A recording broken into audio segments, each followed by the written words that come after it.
Diyos ko, pambihira naman talagang buhay to, oh. Wala na namang kanin. Hindi ba kayo nagsaing? Nagsaing ba ka mo? Bakit, may bigas ba? May pambili? Wala. Bejer, wala ka bang biniling bigas? Wala akong pera, Nay. Hindi pa kami pinapasahod ni Mang Arnold eh. Diyos ko, ang sabihin mo, nagtatago ka na naman ulit ng pera. Kilala kita, Bejer, ha? Minsan nagdadamot ka rin eh. Nay, wala nga talaga. Kung nagtatago ako ng pera, di sana may nabili na ako para sa sarili ko. Lahat na nga lang ng sahod ko dito napupunta eh. Malamang, alang namang mapunta sa kabilang bahay. At saka, ikaw lang naman ang inaasahan ng pamilyang to eh. Wala namang trabaho ang mga kuya mo, di ba? Bakit kasi ayaw nyo silang pagtrabahuin? Bakit hindi ikaw ang kumausap? Total, ikaw lang naman itong nagreklamo. Nay, kayo ang magulang. Tingin nyo ba makikinig sa akin sila, kuya? Oh, tama na yan. Kayo na nga lang magkamukha mag-aaway pa kayo. Ay nako, manahimik ka nga dyan, Erning. Isa ka rin walang kwenta eh. Ay, Emma, ikaw ang walang kwenta rito. Dati ako may trabaho. Kaya wala namang masama kung magpapahinga ako. At saka pinag-aral ko naman ang mga anak natin eh. Ikaw ang nabigo na disiplinahin sila, kaya ganito ang buhay natin. At ang kapal din talaga ng mukha mong isisi sa akin ng lahat. Kung hindi ka sana ng babae noon, di sana hindi ako nawalan ng gana sa buhay. Ay nako, tama na nga yan. Pareho lang naman ho kayong may pagkukulang eh. Masyado nyo kasing pinabayaan sila, kuya, kaya sobrang mga batugan. Naging palasa at hindi man lang natutong magbanat ng buto para sa mga sarili nila. Nagkaanak na nga sila pero ako pa rin ang inaasahan nila. Alam mo, kung talagang matapang ka, di sabihin mo sa kanila yan. Total, ikaw naman ang kamo ang nahihirapan. Hindi yung sa harapan ka namin nagmamaktol na para ka bang batang inagawan ng laruan. Kayo mga magulang eh. Kaya kayo may responsibilidad na gawin yun. Ano na lang ba ang papel nyo sa pamilyang to? Bukod sa pilitin ako magtrabaho kasi walang magpapalamon sa pamilyang ito. Loko-loko to ah. Ang yabang mo na porque malaki ang kinikita mo sa aminahan. Malaki nga.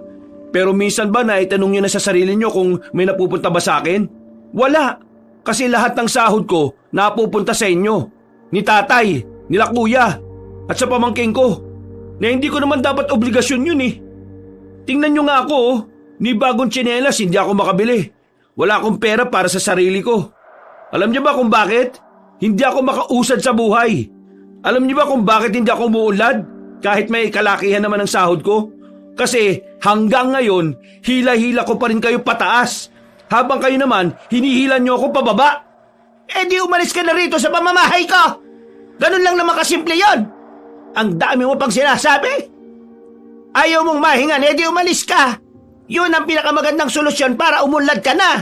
Kalimutan mo na ang pamilya mo para makausad ka na. Alam mo, Bejer, itong ginagawa mo, walang-wala pa ito sa ginawa namin para sa inyo magkakapatid nung maliliit pa kayo. Isipin mo na lang na tumatanaw ka ng utang na loob kaya mo ito ginagawa. Kahit na kailan, hindi magiging utang na loob ng mga anak ang mga bagay na dapat natural na ginagawa ng mga magulang. Di wow! Ang dami mo pang sinasabi. Umalis ka na lang dito para wala na tayong problema. Ang drama ng buhay mo. Madrama naman talaga ang buhay ko eh. Nang dahil sa inyo. Kasi kahit na kailan, hindi ko naman naramdaman na meron kayong pakialam sa akin eh. Ay naku, manahimik ka na nga. Yan, ganyan kayo.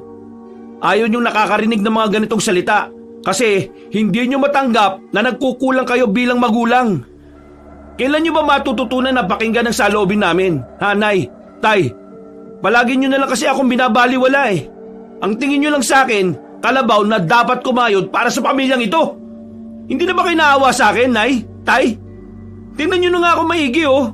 Wala akong naimpundar para sa sarili ko.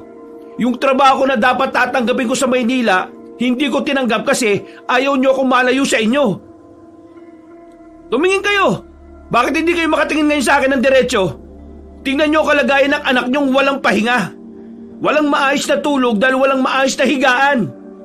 Tingnan niyo itong anak niyo na walang pera kahit may maayos na trabaho. Masdan niyo yung anak niyo na unti-unting nasisira dahil sa sistema na kayo ang gumawa. Sa puntong ito ay tuluyan ng natameme ang dalawang matanda. Tila isang malaking sampal sa kanila ang huling mga sinabi ng binatang si Bedger. Hindi na namalayan ng binata ang pagtulo ng kanyang mga luha. Ang luha na ilang araw na rin niyang pinipigilang lumabas. Pero ngayon, tuluyan na siyang sumabog. Hindi na rin kasi niya kinakaya. Wala na siyang pakialam kung naririnig yun ng mga kuya niya na nasa labas ng bahay. Napapailing na lamang si Bedger. Wala na siyang narinig sa mga magulang niya na mga sandaling yon. Kahit man lang paumanhin ay hindi binigkas ng mga yon. Lumabas na lamang siya kaysa masira ang buong gabi niya. Naisip niyang pumunta na lamang sa bilyaran ng kaibigan niyang si Lando. Pagdating niya, nagliligpit na ang binata. Magsasarado na pala. Naroon din si Diego, ang isa niya pang kaibigan na kababata rin nila. Malayo pa lang, alam na agad ng dalawa na may problema siya. Nababasa na ng mga ito sa lakad pa lang niya. May problema na naman ba sa bahay niyo? Kahit na hindi ka magsalita, kabisado ka namin. Diyos ko, kami pa ba? Yun, nakasagutan na naman kasi kami ni nanay.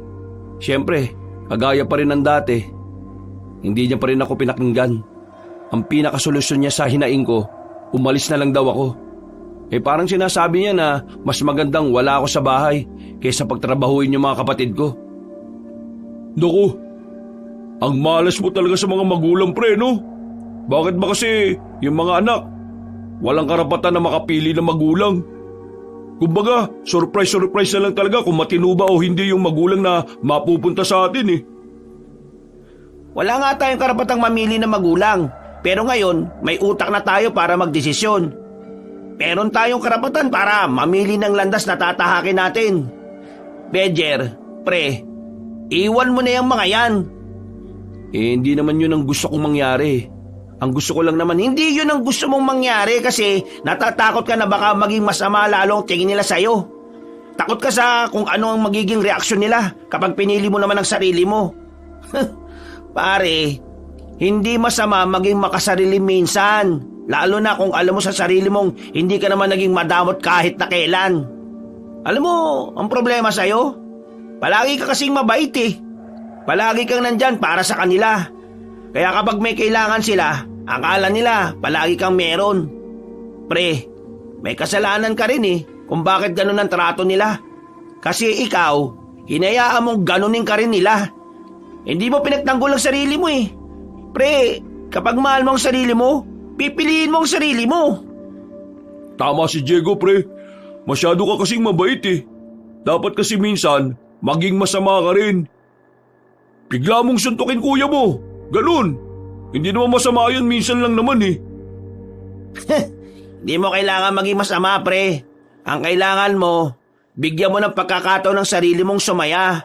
At hindi mo magagawa yun kung patuloy silang hahawakan. tingin mo ba kakayanin kong iwan sila? Sila lang naman ang pamilyang meron ako eh. Pamilya kayo sa dugo, pero sa puso, hindi. Alam mo ang tunay na pamilya? Nagtutulungan eh. Hindi ganyan na ikaw na lang lahat. Tama ulit si Diego. Ang pamilya, nagmamahalan, hindi buraot. Nakakulong ka kasi sa ideyang sila lang ang pamilyang meron ka eh. Anong tawag mo sa amin na nandito palagi para sa'yo? Hindi mo ba kami pwedeng ituring na pamilya? Pre, ang sarili mo, ituring mo rin pamilya. Kasi lahat ng bagay sa buhay mo, sa sarili mo nagsisimula. Pabayaan mo na sila, pre. Hayaan mo silang kumilos sa mga sarili nila para malaman nila kung gaano kahirap harapin ang tunay na hamon ng buhay. Ito ang tamang panahon para sarili mo naman ang piliin mo. Tanda mo pre ha, hindi habang buhay nabubuhay tayo. Maikli lang pamamalagi natin dito sa mundo. Huwag mong sayangin ang oras mo sa mga taong kahit na kailan, hindi naman naging mahalaga ang presensya mo eh. Yan ang gusto ko sa'yo, Diego eh. Magaling ka magpayo. Alam mo, Bedger, makinig ka dyan. Alam ba kung bakit ako masaya ngayon? Kasi nakinig ako sa kanya na iwan ko na yung jowa ko mukhang pere. Hindi pala ako mahal nun. Pinirahan lang ako rito sa bilyaran. Kilala niyo naman ako. At alam niyo naman kung saan ako nanggagaling. Lahat ng sinasabi ko, naaranasan ko na lahat yan. Kaya ikaw, Bedger ayaw kong maranasan mo yung naranasan ko. Nasa huli, ikaw lang din ang talo. Dahil naubos ka. Dahil sa sistema na yan. Ay nako, maraming salamat Diego Medyo gumaan na ang pakiramdam ko. Kaya mo, pag-iisipan ko na maigi yung mga sinabi mo. Napangiti na lamang si Bedger at napabuntong hininga. Kahit napapaano ay naliwanagan na siya. Mas nakita na niya kung ano ang halaga niya bilang tao. Malaki ang pasasalamat niya kay Diego. Dahil sa kanilang lahat, si Diego talaga ang magaling pagdating sa pagpapayo. Wala yun. Para saan ba't magkakaibigan tayo, di ba? Basta pre, nandito lang naman kami. Maraming salamat sa inyo O ano, laro mo na tayo. Mamaya na ako magsasarado. O sige ba? Naging masaya naman ang gabi ni Bedger ng mga sandaling yon. At sa mga sumunod na araw, sinubukan niyang gawin ang sinasabi ni Diego. Sinubukan niyang mas unahin ang kanyang sarili kaysa sa pamilya niyang walang pakialam sa kanya. Nagbigay lang siya ng pambili ng isang sakong bigas at tinayaan na niya ang mga iyon na dumiskarte ng ulam. Mula noon, nararamdaman na ni Bedger ang kakaibang saya. Ngayon niya lamang napagtanto na nakakagaan pala talaga ng pakiramdam kapag tinatrato rin natin ng tama ang mga sarili natin. Wala na siyang pakialam kung nagalit ang kanyang mga magulang. Lahat ng sinasabi sa kanya, pumapasok na lang sa kabilang tenga at lumalabas lang ulit sa kabila. Oh, iba yata mood mo ngayon pre Oo pre, kasi effective yung sinabi mo. Pag umuwi ako ng bahay, ang saya-saya ko. Kahit ang dami nilang sinasabi. Iba pa rin talaga kapag nabibili mo na yung mga bagay na para sa sarili mo no? Oh, di ba? Magsusunod-sunod na yan. Kapag natutunan mo ng mahalin ang sarili mo, unti-unti ka na lang uunlad niyan, pre. Maraming salamat talaga, pre Alam mo, iniisip ko na ngang humanap ng mauupahan Yung kahit maliit lang. Parang gusto na kasi nila akong palayasin sa bahay Dun, sa sityo namin. Titingin ako mamaya kung may maupahan pa. May iba nga pala tayo, pre. Nabalita mo na ba yung kumakalat na chismis ngayon? Ha? Kumakalat na chismis? Tungkol saan? Yung anak na babae ni Boss Arnold, buntis. Jesus, pambira ka naman. Ano naman problema doon may asawa naman yun. Magulat ka mabuntis yun pero walang asawa. Teka, hindi pa nga kasi ako tapos Bakit? Ano ba kasunod? Inaswang daw kagabi. Muntik-muntik ka na, pre. Yung dila nga raw ng tik-tik, pababa na sa tiyan ng anak ni Boss Buti na lang daw, nagising yung asawa. Alam mo kung anong ginawa ng asawa? Ano ba? Ganito Anong ganito? Inuwa yung dila, pinulupot sa haligi ng kama, tapos binudburan ng asin. Ayun, walang nagawa yung tik-tik, pre. Pinutol niya raw yung sarili niyang dila kaysa maabutan siya ng mga tauhan ni Boss. Totoo yan Oo, buwang ka ba? Tingin mo gagawa ako ng kwento tungkol sa anak ni Boss? Gusto mo bang ilibing ako ng buhay ni Boss dito sa minimina natin? 50-50 kasi ang paniniwala ko sa mga aswang pre. Pero kung makakita naman ako, pwede rin naman ako maniwala. Totoo naman kasi mga aswang pre. Pero yung iba kasi, OA lang ang pagkakadescribe sa kanila. Iba-iba naman kasi uri ng aswang May mga aswang na kayang mag-anyong tao. Kung totoo nga talaga ang mga aswang na yan, mayayari kay Boss yan. Ang dami pa namang tauhan ni Boss Arnold. Saan na talaga mapatay nila yung tik-tik na yun? Kasi baka mamaya niyan pumunta pa sa atin. Ang dami pa namang buntis sa atin, di ba? Paano hindi dadami buntis? Lahat ng mga lalaki yata sa atin may hilig Gagi, si Boss, nasa labas na. Agad na bumalik ang dalawa sa pagmimina ng mga sandaling yon. Patay mali siya sila nang pumasok na si Mang Arnold sa loob ng tunnel na nahukay nila.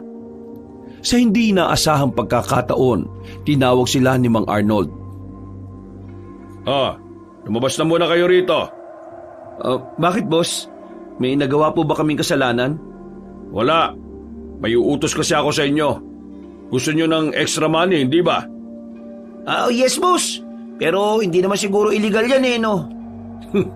Itong minahan lang naman ang illegal Pero ito ipapagawa ko, hindi. Wala namang batas para sa mga aswang, di ba? Boss? Yung nangangaswang sa anak ko kagabi, nahuli na ng mga tao ko. Pinatay na nila. Kaso, ayaw kong sila mag-dispatcha ng bangkay ng aswang. Kapag may nakakita kasi sa kanila, iisiping meron silang tinumbang tao. Sa hindi malamang dahilan, agad na nagtindigan ng mga balahibo ni Bedger. Nang manggaling na sa kanilang boss ang tungkol sa aswang, dito na siya kinilabutan. Kilala niya ang kanilang boss. Hindi paniwalain sa mga bagay na mahirap paniwalaan ang boss nila. O ano, payag ba kayo? Kung hindi, sa iba ko na lang iaalok. Malaki-laki pa naman tong iaabot ko. Bedger, ayos ako. Ikaw? Ha? Ano, Bedger? Sama mo na tong si Diego. Sa lahat ng tao ko dito, kayong dalawa lang ang nakikita kong matino Sige na. Opo, sige po. Wala nang nagawa pa si Bedger. Napapayag na lang din siya. Inisip na lamang niya na ang perang kikitain niya roon ay ilalaan niya paglipat niya ng bahay. Sigurado ka ba sa gagawin natin, Diego? Ang gagawin lang naman natin, mag-uukay tayo tapos ilalagay natin ang bangkay ng aswang doon. Tapos bubuhusan ng gas at susunugin. Ayun, saka tayo aalis. Yun naman ang sabi sa atin ni boss, di ba? Nung mga sandaling yun, hila-hila na nila ang bangkay ng isang aswang na tiktik. Kahit na kinikilabutan si Bedger, pinipilit na lamang niyang kayanin ang pinagagawa sa kanila. Hindi na siya pwedeng umatras dahil naka-oo na siya. Mga ilang sandali lang, tumigil na rin sila sa tapat ng puno ng sampalok. Inilagay na muna nila ang sako sa gilid. Sinimulan nilang magukay gamit ang daladala nilang pala. Makalipas lang ang halos 15 minutos, nakahukay na rin sila ng medyo malalim. Teka pre, akala ko ba patay na yan? Tinapatan nila ng flashlight ang sako. Nakita nilang nakalabas na ang kamay ng tiktik. Mahaba pa ang kuko nito at talaga namang kakaiba kumpara sa kamay ng pangkaraniwang tao. Ewan ko, ang sabi nila patay na Anong gagawin natin dyan? Gumagalaw pre, baka makalabas na sa sako yan, mayayari tayo. Yung ano? Anong ano? Yung ano kasi pre, akin na. Ano nga kasi? Diyos ko naman yung gas. Ito na rin yung lighter Hindi na nagsayang pa ng oras ang lalaking si Diego. Agad nitong pinaliguan ng gas ang tiktik. Maya-maya rin ay sinilaban na nila ng apoy yon. Nakahinga na sila ng maluwag. Napaupo na lamang sila sa gilid ng puno habang pinagmamasdan ang unti-unting pagkaabo ng aswang. Di kaya balak talaga tayong ipalapa ni boss sa aswang na to? Hindi naman siguro. Tingin ko, hindi nila to napatay ng maayos May maayos bang pagpatay ng aswang? Ayon sa nabasa ko, kailangan na sa ulo mo babarilin. Baka sa katawan lang nila binaril Kaya ayan, gumalaw pa. Pero Bedger, naniniwala ka ba na totoo mga aswang? Oo, ayan Nasa harapan ko ni. Tara na, umalis na tayo. Baka may makakita pa sa atin dito. Nagmamadali nilang nilisan ang lugar na yon. Mga dakong 10:00 na ng gabi nang makauwi na ang dalawa. Nagpaalam na rin sa kanila ang kaibigan nang nasa harapan sila ng bahay nila Bedger. Pagpasok niya, agad na sumalubong sa kanya ang ina niyang si Aling Emma. Naglahad agad ito ng kamay. Sinyalis na humihingi ng pera. Alam niyo naman na wala pa akong sahod Hindi mo ako maloloko, Bedger. Alam kong may tinatago kang pera. Ano naman? Nakapagbigay naman ako rito sa bahay Akin ba dapat ang lahat? Ayan ka na naman sa pagyayabang mo Baka nakakalimutan mo na ako ang kumausap kay Boss Arnold na ipasok ka sa trabahong yan. Kahit hindi mo naman siya kausapin makakapasok pa rin ako sa minahan kasi masipag ako. Hindi gaya ng dalawa kong kuya na may pamilya na pero nandito pa rin. Ang tapang mo magsalita kapag hindi ka naririnig no? Ay nako, pagod na ako, Nay. Sa ibang araw na lang tayo mag-usap kung ganyan din naman ng mga sasabihin ninyo. Hayaan nyo na lang sana ako magpahinga. Kung kailangan nyo ng pera, pagbanatin mo ng mga buto sila kuya. Ang lalaki ng katawan pero hindi mapakinabangan. Aba, kahit kailan talaga. Nay, pakiusap. Ayaw ko nang marinig ang sasabihin nyo.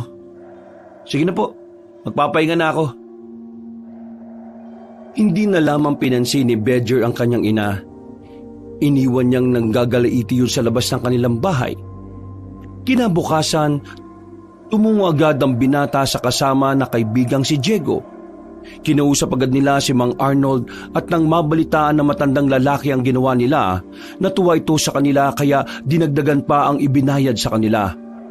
Pero kahit na may ekstrang pera na si Bedger, para bang hindi niya magawang maging masaya. Sumisiksik kasi sa kanya ang eksena na kung paanong tinuluyan nila ang aswang. Pati na rin ang ideyang ang mga aswang nga talaga ay totoong nabubuhay na tao. Balisa ang binata ng mga sandaling yon. Kapansin-pansin yon kaya napunan na ito ni Diego. Pre, problema. Kanina ka ba tahimik Okay ka lang ba? Ha? Ayos lang naman ako, pre. Naisip ko lang yung yung ginawa natin kagabi dun sa aswang. Natatakot ka pa rin ba? Oo eh. Kilala mo naman ako, di ba? Matatakutin ako sa mga ganyan. At saka, di ba kasi dati, hindi naman ako naniniwala sa mga aswang-aswang na yan. Yun nga. Baka nabigla ka lang. Pero, wag mo na masyadong isipin yun, pre. Nag-iisa lang naman ang aswang na yun eh. Eh di kung marami sila, yayariin naman sila ni Boss Arnold. Dami niyang tauhan, no? Sana nga, pre. Isa lang yun. Naku, wag mo nang masyadong isipin yun, pre. Ang mabuti pa, mamayang hapon, pag-uwi natin, sumama ka sa akin. Bibili ako ng bagong damit. Bakit? May lakad ka ba? Meron. Di ba, pinapupunta tayo ni Boss sa birthday ng anak niya sa kanila mamayang gabi? Yung isa niyang anak na lalaki.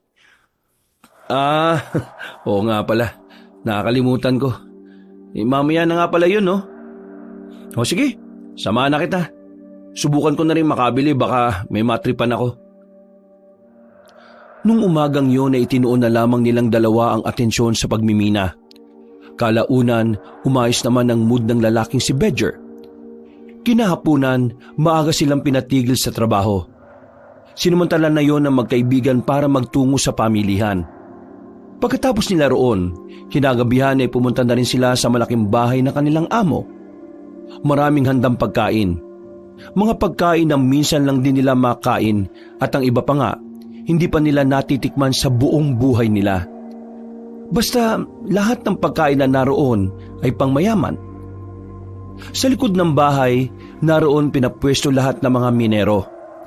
Habang ang ibang mga VIP guest naman ay nasa harapan o kaya naman nasa pool area. Pambihira. Dahil ba minero lang tayo, dito lang tayo sa likod nilagay? Huwag ka na nga maingay.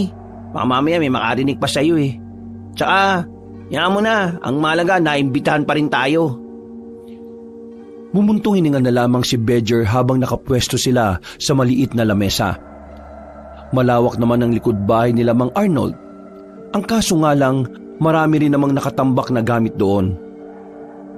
Pre, nakita mo kanina yung anak ni Boss Arnold? Yung buntis? Kanina narinig ko, bukang bibig pa rin niya yung aswang eh. Eh di ba napatay na nga natin yung aswang? Bakit pa siya natatakot? Malamang pre, buntis yun eh. Alam mo naman ng mga buntis, emosyonal. Pero alam mo ba kung anong mas exciting? Ano pala? Narinig ko kanina habang kausap ng babae si Boss Arnold. Nasabi niya na hindi lang pala isa yung aswang. Kasi kagabi, may nang aswang ulit. Dahil sa sinabing yun ni Diego, hindi na naman tuloy mapalagay ang kalooban ni Bedger. Sa halip na maging masaya siya nang magsimula na ang inuman, hindi niya magawa dahil masyadong tinabunan ng aswang ang kanyang mga iniisip. Makalipas ang ilang sandali, napansin ni Bedger na medyo tinamaan na si Diego sa mga iniinom nila. Kaya naman, niyaya na rin siya nitong umuwi. Buti na lang ay pumayag agad ang kanyang kaibigan. Matapos makapagpaalam kay Mang Arnold, lumabas na rin sila ng bahay ng kanilang amo. Mula roon, kailangan pa nilang maglakad ng halos 5 minuto bago makarating sa pinakakalye patungo sa kanila. Alang nga, nalasing ako dun Ang hina ko na talaga kami nung ngayon, pre. Ikaw, bakit hindi ka nalasing? Malakas ka ba, ha? Hindi naman ako uminom ng marami, pre. Pambira ka, oh. Alam mo naman na maglalakad pa tayo papunta sa atin, eh. Dinamihan mo pa talaga ang inom mo, ah. Huwag ka mag-alala. Kaya ko naman maglakad mag-isa, eh. Di mo na kailangan nalalayan. Di mo, diretso lakad ko, di ba? Bakit? Natatakot kang maglakad, no? Kasi baka may aswang. Awu! Uy, para kang timang, pre.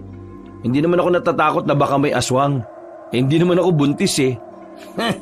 Pre, hindi lang naman mga buntis ang inaano ng mga aswang, eh. Kahit sino. Basta kapag gusto nilang kumain, kakainin nila kahit na sino. Oo na. Sige na. Bilis mo na maglakad at natatay na rin ako. Sus!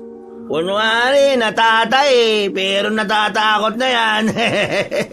Uy, kulit ng bumbunan mo. Iwanan kita rito, eh. Sus, wag naman. Wag naman, parang hindi tropa, eh. Yung kulit mo kapag nalalasing, eh. Pinagpatuloy na lamang nila ang kanilang paglalakad.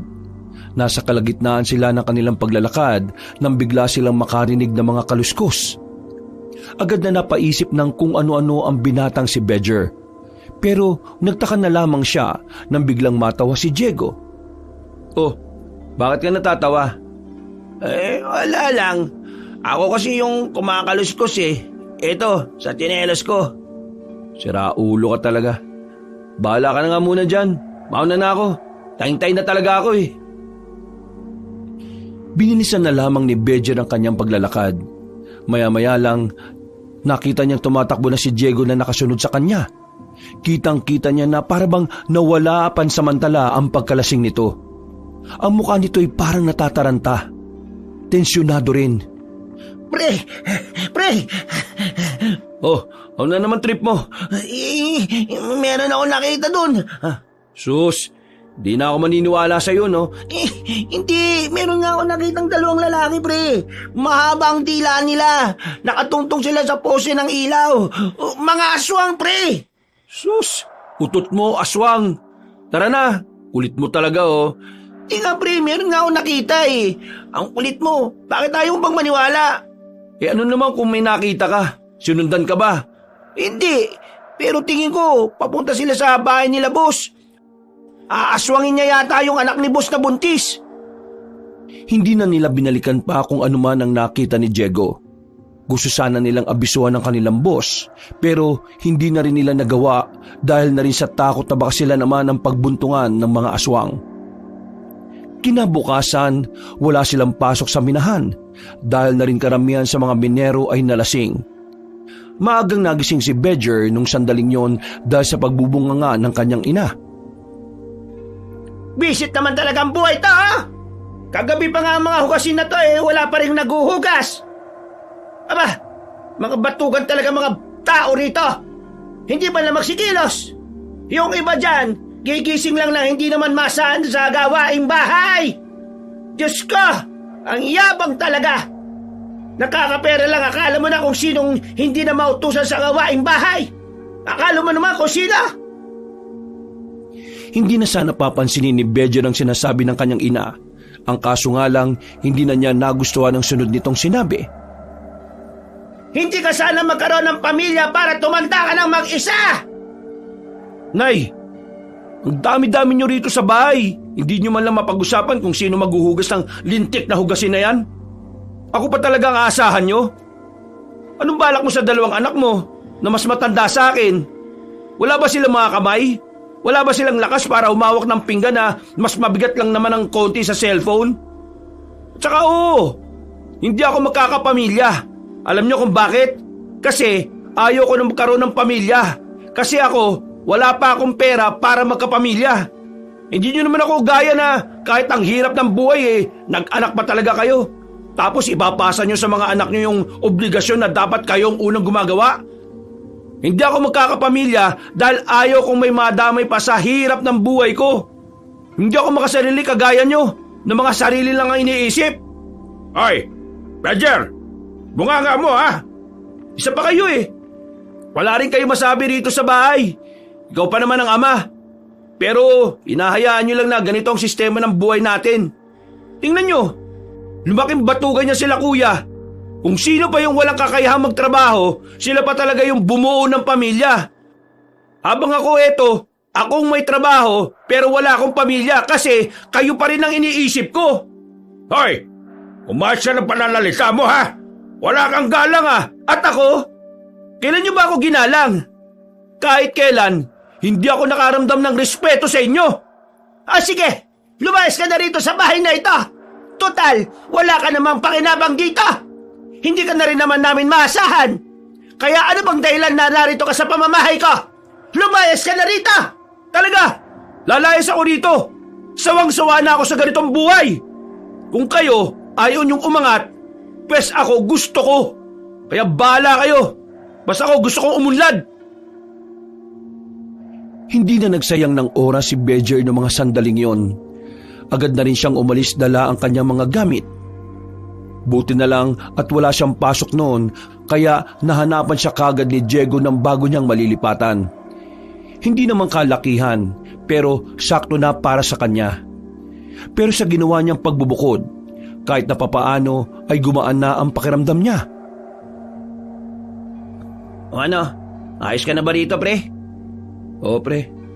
Maraming salamat Ay nako, nainis na kasi talaga ako sa bahay Kung may kailangan ka, magsabi ka lang. Yung kalan, mamaya ipapahiram ko sa'yo.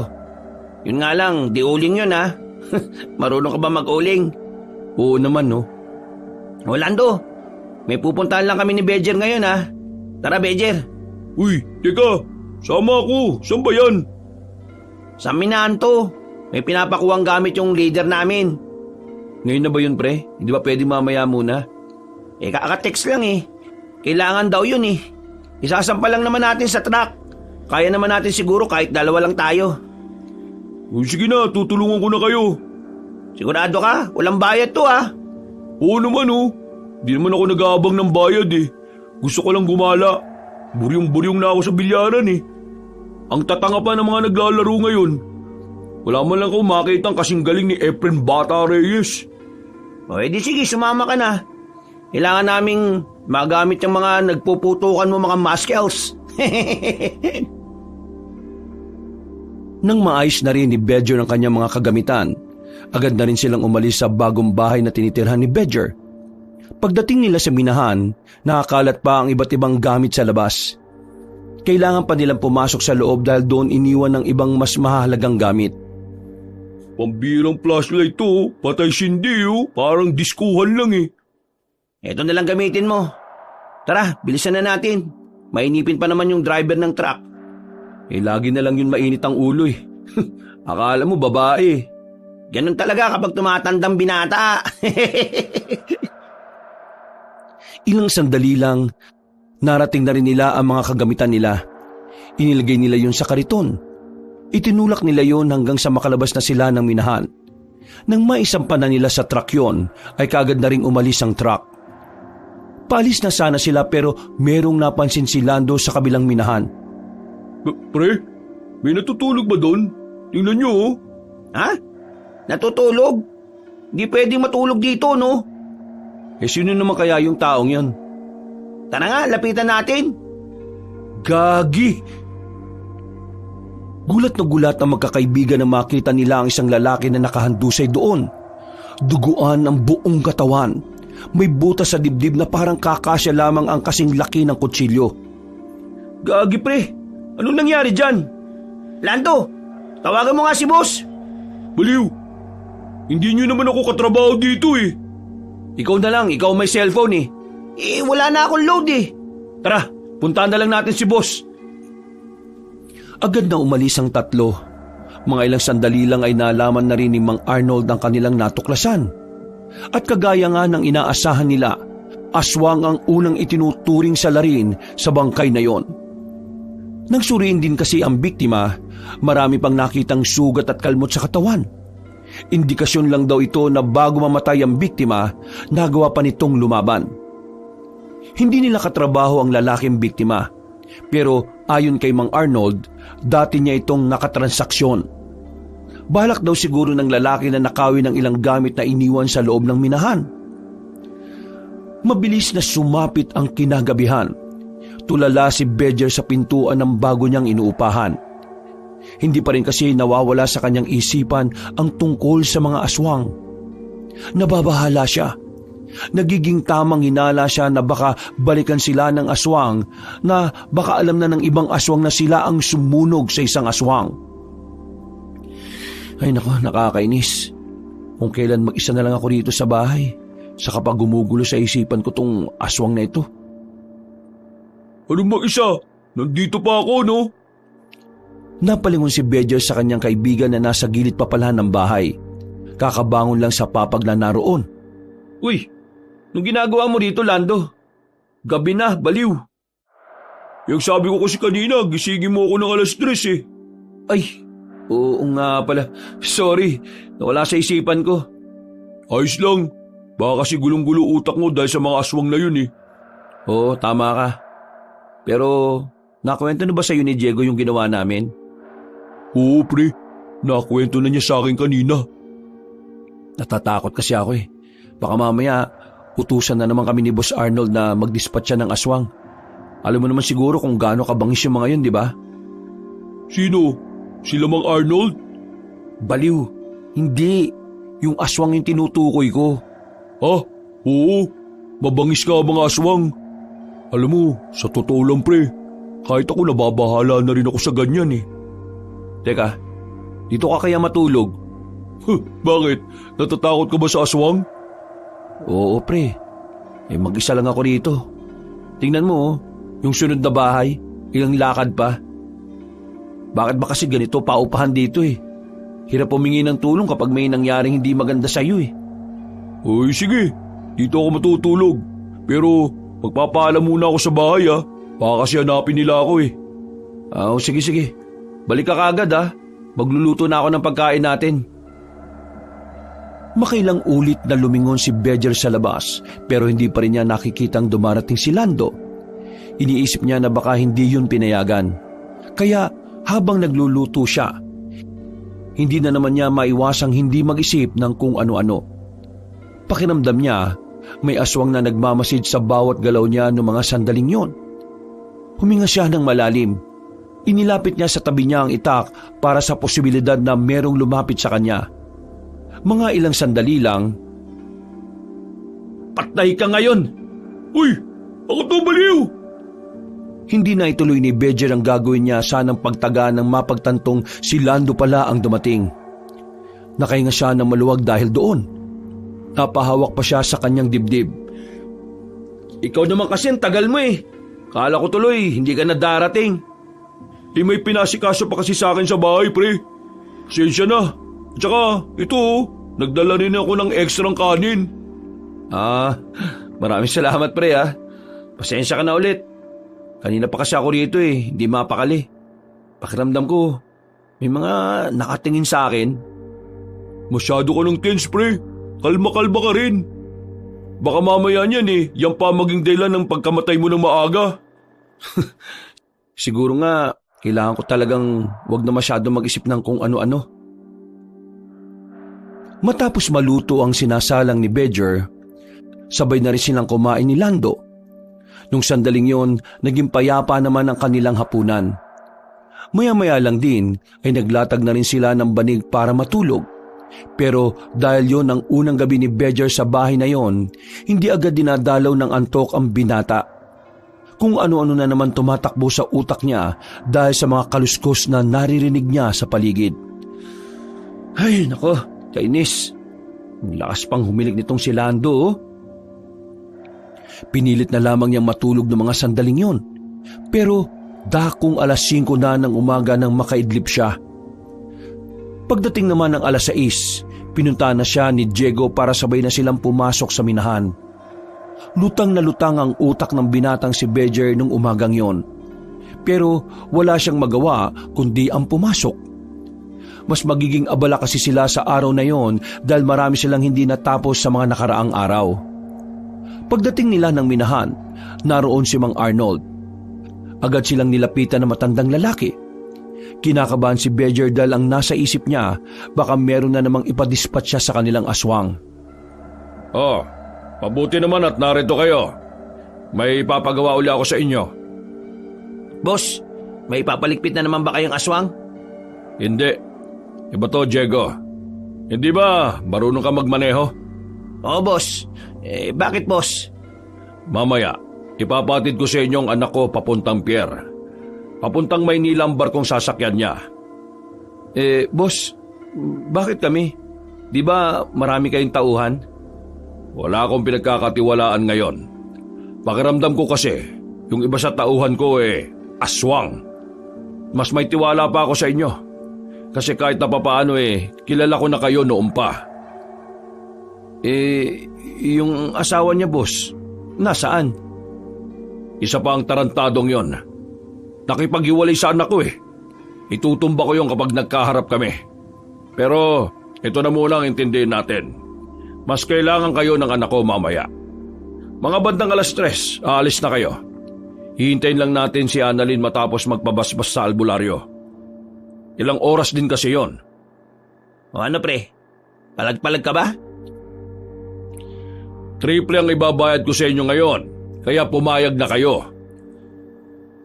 Boss, matanong ko lang, bakit po ba si Annalyn parang trip na trip na mga aswang? Ang dami naman po kasing ibang buntis dito sa atin, di ba?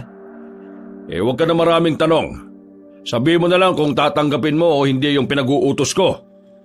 Uy, ano na, pre? Sige, boss. Palag na ako dyan. Kailangan ko rin ng pera Mga 12:00 pagtapos ng pananghalian. Pumunta na kayo dun sa bahay ko. Naroon ang sasakyan na itim na gagamitin nyo sa pag-alis. Tumupad sa usapan ng 2 binata. Noong mga sandaling yon, nagtungo na rin sila sa bahay ng kanilang amo na si Mang Arnold. Naghintay lang sila ng ilang oras. Maya-maya lang, naroon na rin si Annalyn. Binigay ng babae ang susi ng sasakyan. Agad na rin naman silang bumiyahe. Malayo-layo na ang kanilang tatakbuhin dahil bandang dulo ng kanilang probinsya ang pier na kanilang pupuntahan. Ma'am Annalyn, sigurado po ba kayong ayos lang na bumiyahe pa kayo ng mahaba? 6 na buwan na po kasi ang tiyan nyo Baka lang po matagtag kayo sa biyahe. Ayos lang naman. Nakausap ko naman ng albularyo kanina. Wala naman magiging problema. At saka, ma'am, hindi ko po ganong bibilisan at iwas po ako sa mga malubak na daan. Maraming salamat, Diego. Maraming salamat sa inyo. Alam nyo, pasensya na kayo Naabala pa kayo ni Papa. Pero kasi nababala na rin kasi kami Wala na kasi talagang tiwala ang tatay ko sa mga taong nakapaligid sa amin. Ang hirap kasing malaman kung aswang ba talaga o hindi ang isang tao na kausap namin. Wala po yun, ma'am. Hindi naman na po ibang tao si Boss Arnold sa amin Ma'am, matanong ko lang po, may nasabi po ba sa inyo ang albularyo kung bakit sa lahat ng buntis sa lugar natin parang kayo lang po yung madalas na puntahan ng mga aswang Hindi agad nakapagsalita ang babae. Tila ba may gumugulo sa isipan nito. Nahiya na lang tuloy bigla ang lalaking si Bejer. Pasensya na po, mama. Hindi ko po sana tinanong yon. May atraso si Papa sa mga aswang. Ma'am? Ano pong ibig niyong sabihin? Paano naman pong magkakaroon ng atraso si Boss Arnold sa mga aswang? Kailan lang naman po lumitaw ang mga aswang na yun dito, di ba? Huwag niyo na lang sasabihin kay Papa na naikwento ko ito sa inyo Pero noon pa man, alam na ni Papa na may mga aswang. Nasa Tagumbaryo daw ang mga aswang na yon. Na kahit ako, hindi ko alam kung saan. Nung una, ipinakilala ako ni Papa sa prinsipe ng mga aswang. Mayaman kasi ang mga aswang na yon. Mga tiktik sila kung tawagin. Balak ni Papa na ikasal ako sa kanila. Pero ang plano lang talaga ni Papa, kapag naibigay na ang mga pakonsuelo ng mga aswang, bigla niyang iaatras ang kasal. Sa madaling sabi, uutakan niya lang ang mga yon. Nang makuha na ni Papa ang gusto niya, binawi niya ako at ibinalik sa amin. Pinapatay ni Papa ang mga aswang nun. Pero ang hindi pala niya alam, meron palang mga nabuhay. At tingin ko, sila ang mga gumugulo sa akin ngayon. Grabe, hindi ko inakala na may ganyan palang sikreto si Boss Arnold. Kahit na ako rin hindi rin naman ako makapaniwala na kinayang gawin sa akin ni Papa yun. Ginamit niya ako. Nagulat na lang ako nang malaman kong aswang pala ang pamilyang yon. Lagi na lang akong ginagamit ni Papa nun. Yung asawa ko ngayon, hindi naman talaga namin mahal ang isa't isa Pinakasal lang kami ni Papa para sa kayamanan. Ibig sabihin, yung paglayas ngayon ng asawa nyo, gusto mo rin? Ako nagsabi sa kanya na umalis na siya. Ma'am, malaking problema nga talaga yan. Hindi tao niloloko ni Boss Mga aswang. At sa pagkakaalam ko, ang mga aswang, hindi talaga sila tumitigil hanggat hindi nila nakukuha gusto nila. Yung totoo, nahihirapan na nga rin akong matulog sa gabi. Kung ano-ano na kasi ang naiisip ko. Nakakainis kasi si Papa Ang tingin niya lang sa akin, kasangkapan sa pagpapayaman niya. Kahit na kailan, hindi niya ako pinakinggan. Akala ko nung una kapag sinunod ko ang gusto niya, hahayaan niya na ako. Pero hindi. Siya pa rin ang nasusunod sa kung ano man ang tingin niyang makabubuti sa akin. Na kung tutuusin, wala namang magandang naidudulot sa akin yun Pero, alam niyo ma'am, kahit papano, nakaka-relate rin ako sa inyo. Ganyan din kasi ang mga magulang ko Parang ang tingin lang nila sa akin, kasangkapan nila sa mga pansarili nilang interes. Pero alam niyo po kung anong ginawa ko? Mas minahal ko sarili ko. Kagaya ng payo sa akin ni Diego. Mas pinapahalagahan ko na ngayon ang sarili ko. Sa ngayon, nakakahinga na ako ng maluwag. Ako na mismo ang nagdedesisyon sa sarili ko kung ano makabubuti para sa akin. Ang kaso iba si Papa Kapag sinabi niya, kailangan masunod. Pero ma'am, tayo po ang may hawak ng sarili nating buhay. Kung hahayaan lang natin ang iba na kontrolin ang buhay na meron tayo, edi parang patay na rin tayo. Parang hindi na rin tayo nabuhay para mabuhay. Nabuhay na lang tayo para magamit ng iba. Hindi na nakapagsalita pa ang babaeng si Annalyn. Sa isip-isip nito ay may punto rin naman ang mga sinasabi ni Bedger. Sa mga sandaling yon, itinuon na lamang nila ang atensyon sa biyahe. Makalipas lang ang halos 2 oras, bigla na lamang silang nasiraan ng makina. Wala silang magagawa kundi ang tumigil na muna sa gilid. Ipinarada ni Diego ang sasakyan sa tabi. Pasensya na Mama, hindi ko rin alam kung bakit tayo nasiraan Ayos lang.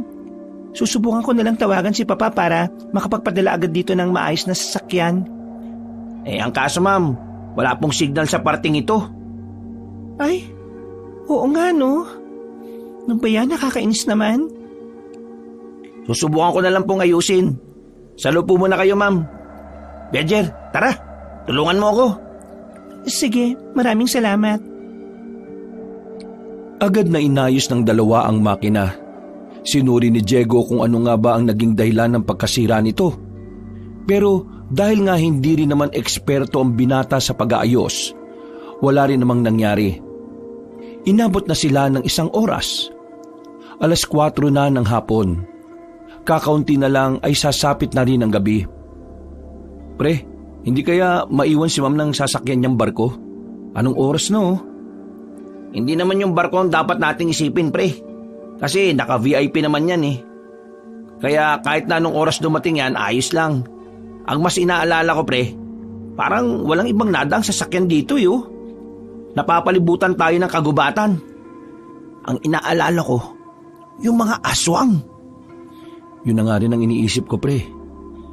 Diyos ko, delikado rin buhay natin kasama natin yung pakay ng mga aswang. May binigay sa akin si Boss Arnold kanina. Eto, baril. Uy, gagi. Marunong ka bang gumamit niyan? Ang sabi sa akin, itutok ko lang daw tapos kalabitin ko yung gatilyo. Napapailing na lamang si Bedger ng mga sandaling yon. Binalikan na lamang nila si Annalyn sa loob. Makalipas lang ang ilang sandali, tuluyan na nga sumapit ang kinagabihan. Ma'am, dyan lang po muna kayo ha. Maghihintay lang po muna kami ng mapapadaan dito. Wala po kasi talaga eh. Hindi po namin maayos. Ganun ba? Sige. Pero nakakatakot dito sa kinalalagyan natin eh. Napaplos pa si Bedger sa kanyang magkabilang braso. Aminadong nilalamon na rin siya ng kaba. Kapag tumitingin siya sa gilid-gilid, hindi niya maiwasang hindi kilabutan. Sa sobrang tahimik din kasi ng kapaligiran, pakiramdam niya ay may nagbabadyang umatake sa kanila. Huwag mo kasing masyadong isipin. Ang sabi nga nila, di ba? Mind over matter. Paano hindi mo nga iisipin eh, nararamdaman mo nga. Basta, huwag ka na matakot. May dala-dala naman tayong baril eh. Isang baril lang sa ulo ng aswang, tigok ka agad yun. Kulit mo. Ni hindi nga natin alam kung makakatama ka eh. Kung subukan mo na lang kaya ulit i-start yung sasakyan. Sige. Teka. Oh, eto na pala mami. Makakaalis na po tayo. Sa wakas, nag-start na rin. Ay naku, mabuti naman. Akala ko maabutan ng tayo ng aswang eh. Iba na kasi talaga ang pakiramdam ko. Ang likod na ng baby ko sa tiyan ko. Wag po kayo maglala, ma'am. Hindi na po tayo maabutan ng aswang. Dakong 7:00 na ng gabi nang mapaandar na nila ang sasakyan. Buong akala nila ay magiging maayos na ang lahat. Pero sa mga sumunod na sandali ay susubukin na pala ang kanilang katatagan. Naririnig niyo ba yung naririnig ko? Ang alin po, ma'am? Parang may mga umaatungan sa labas eh. Malakas eh. Ha? Oo nga no. Ganyan na ganyan ang naririnig ko tuwing bago ako aswangin. Tingin ko, may aswang nang sumusunod sa akin. Sandaling binuksan ni Diego ang bintana at saka sumilip sa labas. Pero wala naman siyang nakita nung mga sandaling yon. Kaya inakala nila na baka dala lang ng pagbubuntis ni Annalyn kung anuman ang naririnig nito. Ma'am, wala naman pong sumusunod sa atin eh. At wala rin naman pong lumilipad. Sigurado ba kayo? May naririnig talaga ako kanina eh. May narinig din ako, pare. Wag na lang muna natin takutin ang sarili natin. Alam kong may aswang, pero kailangan natin mag-isip ng positibo. Sa mga sumunod pang sandali, maging si Diego ay nararamdaman na rin na tila bumigat na ang kanilang sasakyan. Maya-maya pa, narinig na rin nilang may kumakaluskos na sa itaas ng bubungan. Bedger, silipin mo nga sa labas. Eto, hawakan mo tong baril. Ha? Bakit ako? Alangan naman si ma'am. Kita mo nagmamaneo rin ako eh. Kinuha na lamang ni Bedger ang baril. Lakas loob ng binuksan ang bintana. Pagsilip niya sa labas ay wala namang nakasunod sa kanila. Pero nang tumingin siya sa bubungan ng sasakyan, nakita niya roon ng isang aswang na nakadapa. Pre, sa bubungan, may aswang! Sa halip na magpaputok, nagmamadaling makapasok si Bedger sa sasakyan. Samantalang ang aswang naman sa taas ay nagsisimula na rin butasin ang bubungan. Makilang ulit nitong sinusuntok yun. Kinaskas at inaalog pa ang sasakyan. Kaya naman hindi na nakatiis pa si Diego. Kinuha niya ang baril at saka itinigil ang sasakyan. Matapang itong lumabas at pinagbababaril niya ang aswang na nasa tuktok ng sasakyan. Tinamaan yun sa hita. Naging sapat na yon para agad na umatras at umalis ang nilalang. Ngunit ang pangyayaring yon ay nagsilbing babala para sa kanila. Na maaaring sa mga susunod pang oras, hindi lang isa kundi higit pa ang mga aswang na susunod sa kanila. Lalo pat si Annalyn ang totoong pakay ng mga aswang. Nakakainis. Kung kailan naalis na tayo ulit, saka naman nasira ulit tong makina. Ma'am Annalyn, gumit na po kayo sa amin Hindi po kayo pwedeng mauna o mahuli. Malas talaga tayo ngayon, pre. Pero kailangan natin magawa ng mga isang trabaho natin. Ma'am, huwag kayong mag-alala. Gagawin namin ang makakaya namin para maihatid kayo sa pier. Makakarating kayo ng ligtas sa Maynila. Maraming salamat talaga sa inyo. At pasensya na rin dahil naabala ko pa kayo. Nalalagay pa ang mga buhay niyo sa alanganin. Ayos lang yan, ma'am. Ang malaga, kayo at ang sanggol na dinadala ninyo. Ayun, may bahay. Baka sakaling makahingi tayo ng tulong doon. Tila nabuhayan ng loob ang tatlo nang makakita sila ng bahay sa gilid ng kalsada. Maliwanag ang bahay na yun kaya inakala nilang normal lang natirahan ito ng mga tao. Paglapit nila doon, agad nilang kinatok ang pinto. At nang bumukas ito, nanlalaki ang kanilang mga mata nang bumungad sa kanila ang isang lalaki na mahaba ang dila. Hawak-hawak na nito ang ulo ng isang lalaki, habang ang tiktik naman ay duguan ng bibig. Minamalas ka nga naman talaga, oh! Hindi nagsayang ng sandali si Diego. Agad nitong binaril ang tiktik na nasa harapan nila. Pero kahit tinamaan niya yon sa balikat, nagawa pa rin nitong makapagtago. Lintik na yan. Ang bilis naman niyang kumilos. Bejer, si Ma'am Annalyn Oo, ako nang bahala sa kanya. Nagtago muna sila sa likuran ng drum. Pansamantala namang nawala sa paningin nila ang tiktik. Sinusuyod nila ng tingin ang buong paligid, pero hindi nila ito masipat. Manda ka na, Bejer. Tuso daw mga aswang at mapanin lang. Baka bigla na lang lumitaw yun sa harapan ninyo dyan, Tumango lamang si Bejer, pero ang mga sumunod na nangyari ay labis nilang kinabigla. Naramdaman na lamang nila na hindi lang isa, kundi higit pa sa 10 ang tiktik na nakapalibot sa kanila. Kaya naman nagpaputok ulit ng marami si Diego. Pero sa kasamaang palad, wala naman siyang napuruhan at naubos na ang kanyang bala. Sa puntong yon, kutsilyo na lamang ang hawak ng 2 binata. Laking gulat nila nang may humila na sa babaeng si Annalyn. Sa bilis ng mga pangyayari, hindi na nila nabawi pa ang buntis. Agad yung dinala sa madilim na parte. At dahil wala na rin naman pakinabang ang baril na meron sila, wala na rin silang nagawa pa. Hinayaan na lamang nilang makuha ng mga aswang ang babaeng si Annalyn kesa mapatay sila ng mga nilalang na yon. Buisit! Buisit! Kasalanan ko itong nangyari na to Nakakainis. Kung ginawakan ko lang sana si ma'am, di sana hindi kaagad siya makukuha. Uy, wag mo nang sisihin ang sarili mo dyan. Wala namang may gusto sa nangyari. Isa pa, ganon at ganon din naman ang mangyayari dahil wala na rin naman tayong proteksyon. Anong sasabihin natin kay Boss Arnold? Di ano pa, sabihin natin ang totoo. Sigurado magagalit yun. Malilintikan tayo. Tapangan na lang natin. Mas lalo naman tayo mayayari kapag nagsinungaling pa tayo. Isipin mo na lang na buhay tayo. Meron pa tayong pagkakataon para makabawi at mailigtas si Ma'am Annalyn. Madaling araw na makabalik ang 2 sa bahay ni Mang Arnold. Nasa sala lamang sila habang naghihintay sa matanda. Pinagpapawisan sila ng malamig. Malakas ang tibok ng kanilang puso at hindi alam ang gagawin. Noong mga sandaling yon, inihahanda na nila ang kanilang sarili sa anumang parusa na matatanggap nila. Anong nangyari? Naihatid yun na ba ang anak ko sa pier? Tungkol po dyan, boss. Hindi po namin siya naihatid Ha? Anong hindi? Bakit kayo nandito? Nakuha po ng mga aswang ang anak niyo po, boss. Nakantado! Anong nakuha?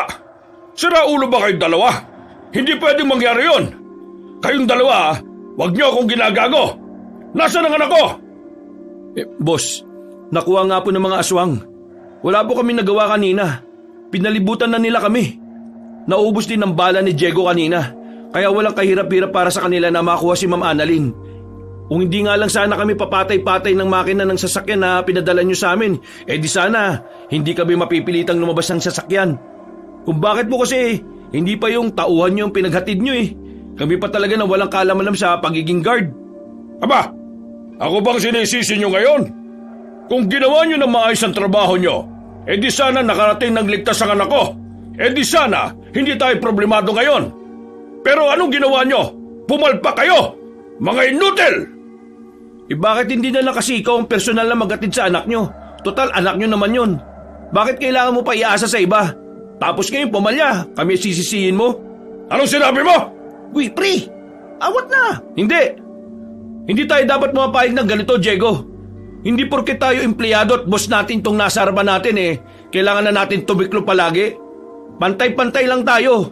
Ang pagkakaiba lang, ikaw may pera, kami wala. Pero hindi ibig sabihin nun na pwede mo na kaming sabihan ng inutil. Hindi mo kami pag-aari, no? Kasi kung talagang mahal mong anak mo at kung talagang wala kang pinagkakatiwalaan na iba, di ikaw na sana gumawa nun, hindi kami. Maliban na lang kung talagang wala ka naman talagang pagmamahal kay Ma'am Annalyn. Di ba? Uy, tumigil ka na, pre! Hindi! Hindi ako titigil. Bakit ako titigil? Kung ito lang naman yung paraan para mabigyang boses ang saloobin ni Ma'am Annalyn. Kasi hindi niya kayang sabihin ng mga ito sa ama niya. Pwes, ako magsasabi. Boss Arnold, hirap na ang anak nyo dahil sa problemang ginawa nyo. Ang anak nyo ang nagdurusa dahil sa kasakiman ninyo at dahil sa panluloko nyo sa mga aswang. Hindi ba kayo nakukonsensya? Hindi ka ba naawa sa kanya at sa sanggol na dinadala niya? Anong klaseng ama ka? Puro pera na lang ba ang laman ng utak mo? Wala bang natitirang pagmamahal dyan sa puso mo? Boss Arnold, hindi ganyan ang pagkakakilala ko sa inyo. Hindi nakapagsalita ang matandang lalaki. Tila natameme ito sa sinabi ni Bedger noong mga sandaling yun. Pero kitang-kita pa rin ang panggigigil nito sa muka. Ituro mo sa amin kung saan mo natagpuan ang baryo ng mga aswang noon. Ililigtas namin si Ma'am Annalyn. Hindi para sa iyo, kundi para sa kanilang mag-ina. Natapos ang pag-uusap na yon ng walang maayos na kasunduan. Kaya naman umuwi na lamang muna silang dalawa sa tirahan ni Bedger at doon ay nagpalamig na lang muna sila. Nakatulala lamang ang dalawa. Hindi pa mababasag ang katahimikan kung hindi pa magsasalita ang lalaking si Diego. Grabe ka, pre. Pinabilib mo ako kanina. Tameme si boss Pre, ikaw nagsabi sa akin na kailangan nating tumayo at manindigan kapag alam nating nasa tama tayo. Kaya ginawa ko lang kung ano yung nararapat. Sa totoo lang, pre, yung mga sinabi ko sa'yo, hindi ko naman kayang gawin yun sa sarili ko Hanggang payo lang naman talaga ako Nasabi ko na ba sa yung pinalayas ako sa bahay kasi nagkasagutan kami ni tatay? Hindi ko nagawang ipaglaban yung tingin ko tama. Kasi natakot ako na baka mawalan ako ng pamilya. Na baka kapag kinalaban ko pa yung tatay ko, itakwil na nila ako. Pero pre, gusto ko lang bang maintindihan nila kung bakit gusto ko mag-aaral ulit Pero hindi nila maintindihan yun. Sinasabi lang nila sa akin na matanda na ako, na kailangan ko na magtrabaho. Kahit anong gawin ko, ayaw nila Kaya ang tingin nila sa akin, walang kwenta, walang silbi, inutil, pabigat at palamunin lang. Pero ginagawa ko naman ang makakaya ko para makatulong Ang kaso nga lang, kulang talaga pre. Wala nang ihinto nila ako sa pag-aaral. Nasira na yung pangarap ko na makapagbarko ko. Gusto ko maging seaman pre. Pero wala na ako magagawa. Hanggang pangarap na lang. Ang bira ka namang tao ka Inuuna mo problema ng ibang tao pero ang bigat-bigat din pala ng dinadala mo. Bakit naman hindi mo kagad sinabi sa akin yan? Ayoko na lang makadagdag sa iniisip nyo. Ang akin lang naman, gusto ko kapag kasama ko kayo ni Lando, chill-chill lang. Tamang relax lang tayo. Hindi rin pre. Dapat kasi matuto ka rin maglabas ng sama ng loob. Kapag inipon mo yan, lalong bibigat yan. Para saan pat naging magkakaibigan tayo kung sosolohin mo yan, di ba? Ikaw nga, alam mo mga problema namin ni Lando Kaya dapat, alam din namin ang mga problema mo. Pasensya na pre. Natutuwag lang kasi akong aminin sa sarili kong nahihirapan na ako eh. Huwag mong sabihin yan. Matapang ka, matatag at masipag. At saka yung sinasabi mong kulang pa rin ang naitutulong mo. Aba, ang laki ng sahod natin no? Hindi kulang yun.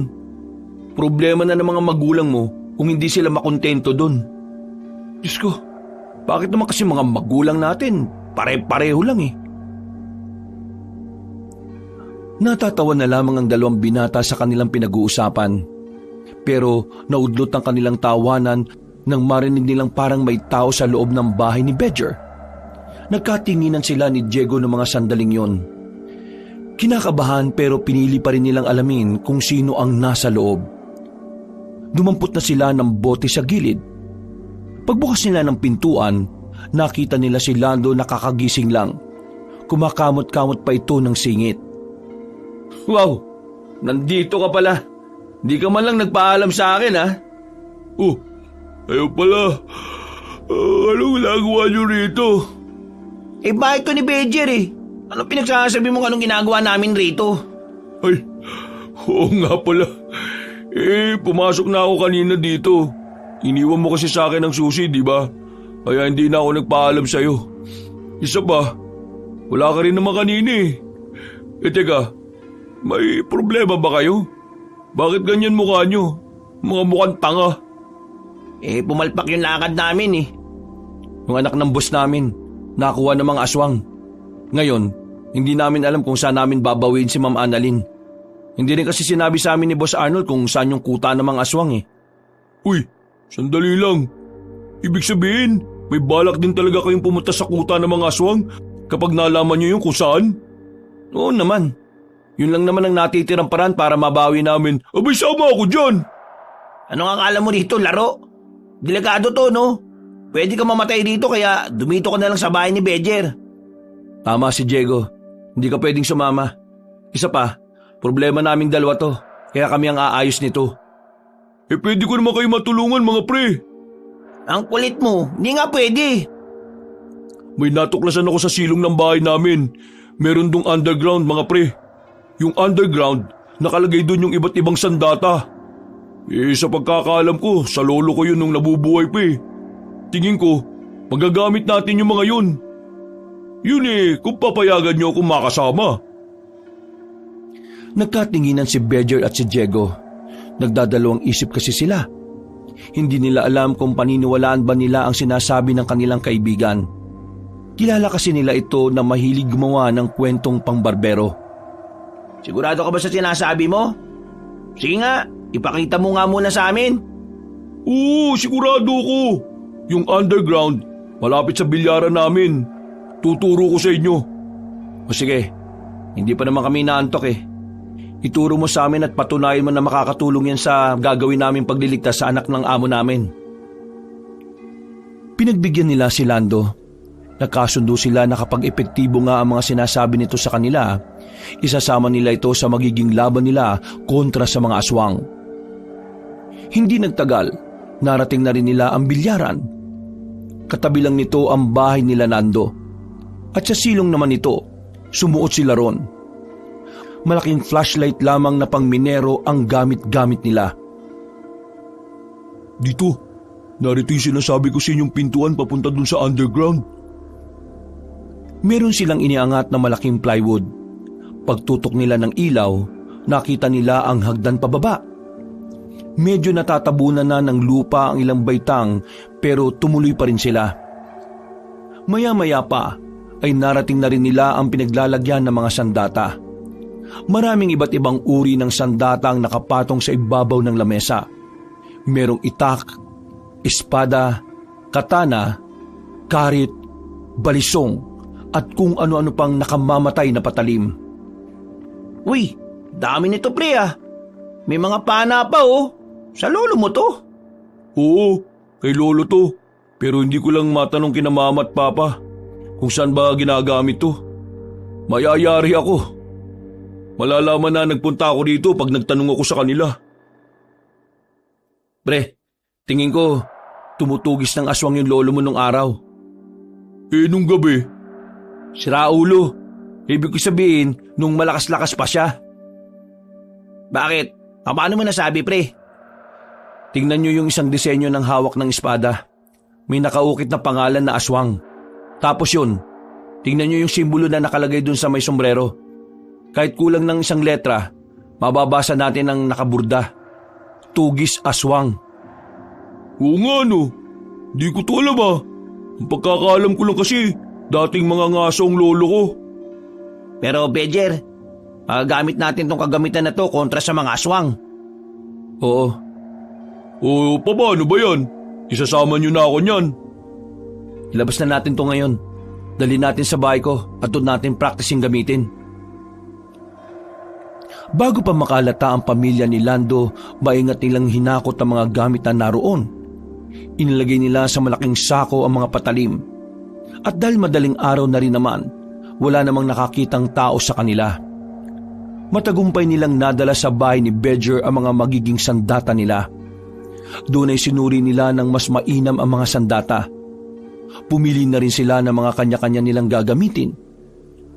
Anong oras ba tayo aalis bukas? Kakausapin muna natin ulit si Boss Arnold. Kailangan niyang sabihin sa amin kung saan matatagpuan ng mga aswang. Pre, eto lang pala naisip ko Paano pala kung lumakad na si Boss Arnold nang hindi na tayo hinihintay? Takot lumakad yon, pre. Wala siyang tiwala sa mga tao niya. Ano pa kaya kung makakasama niyang maglakad ng mga yun sa gubat? Malay ba natin? Kaya nga mamayang umaga, kakausapin na natin si Boss Arnold. Baka sakaling makipagtulungan na siya sa atin. Total, kaligtasan naman ng anak niya yung nakasalalay dito Matapos maorganisa ang mga kagamitan, ay agad na silang naglatag ng banig. Kailangan na muna nilang magpahinga. Nakaidlip din naman sila kaagad. Dakong 8:00 na sila ng umaga nakabangon. Hindi sila nagsayang ng pagkakataon. Agad silang nagtungo sa bahay ni Mang Arnold. Inabutan naman nila ito na may kausap na matandang lalaki na sa kanilang pagkakaalam, albularyo ang matandang yon. Sinagawa ni Mang Arnold ang matanda dahil tumanggi itong tumulong sa pagsagip kay Annalyn. Buwisit na buhay to! Lahat na lang na kinakausap ko, mga inutil! Napatingin si Mang Arnold nang makita silang nasa tapat ng pintuan ng sala. Nakasimangot itong lumapit sa kanila. O kayo, ano bang ginagawa nyo rito? Narito kami hindi para makipagtalo. Narito kami para makipagtulungan na mabawi si Ma'am Annalyn. Yun kung talagang gusto niyong mailigtas siya. Anong tingin nyo sa akin, demonyo? Oo, mukha akong pera. Pero hindi pa rin maalis sa akin bilang ama na iligtas siya. Pero ano naman magagawa ninyo? Kayo nga ang dahilan kung bakit nakuha ng mga aswang ang anak ko Kaya nga dapat rin kami ang babawi sa kanila. Mangyayari lang yon kung ituturo mo sa amin kung nasaan ang kuta ng mga aswang. Huminga ng malalim ang matandang si Arnold. Umupo ito sa sofa at tumawag sa sentido. Pinadala ko ng tao ko ron kagabi. Hindi na sila nakabalik. Ngayon, sabihin nyo nga sa akin, kung silang mga tao ko na biyasa sa paghawak ng baril hindi umubra, kayo ba kaya ng minero lang? Boss, may mga gamit kami. At hindi naman kami gaya ng mga tao mo na nakaasa lang sa baril. Matatapang ang mga tao mo, pero kulang sila sa katalinuhan. Kung makapagsalita kaya akala mo matalino ka. Matalino ka ba? Hindi ako matalino, pero kaya ko mag-isip ng tama sa mga alanganing sitwasyon. Boss, makipagtulungan na po kayo sa amin. Hayaan mo kaming bumawi. Okay, sige. Ituturo ko sa inyo. Pero sasama ako at ang mga natitira ko pang tao. Hindi ako papayag na wala akong gagawin. Mahalaga sa akin si Annalyn. Siya na lang ang meron ako. At nagsisisi na ako na ginamit ko siya sa pansarili kong interes. Sana hindi pa huli ang lahat. Napakasama ako pala talagang ama.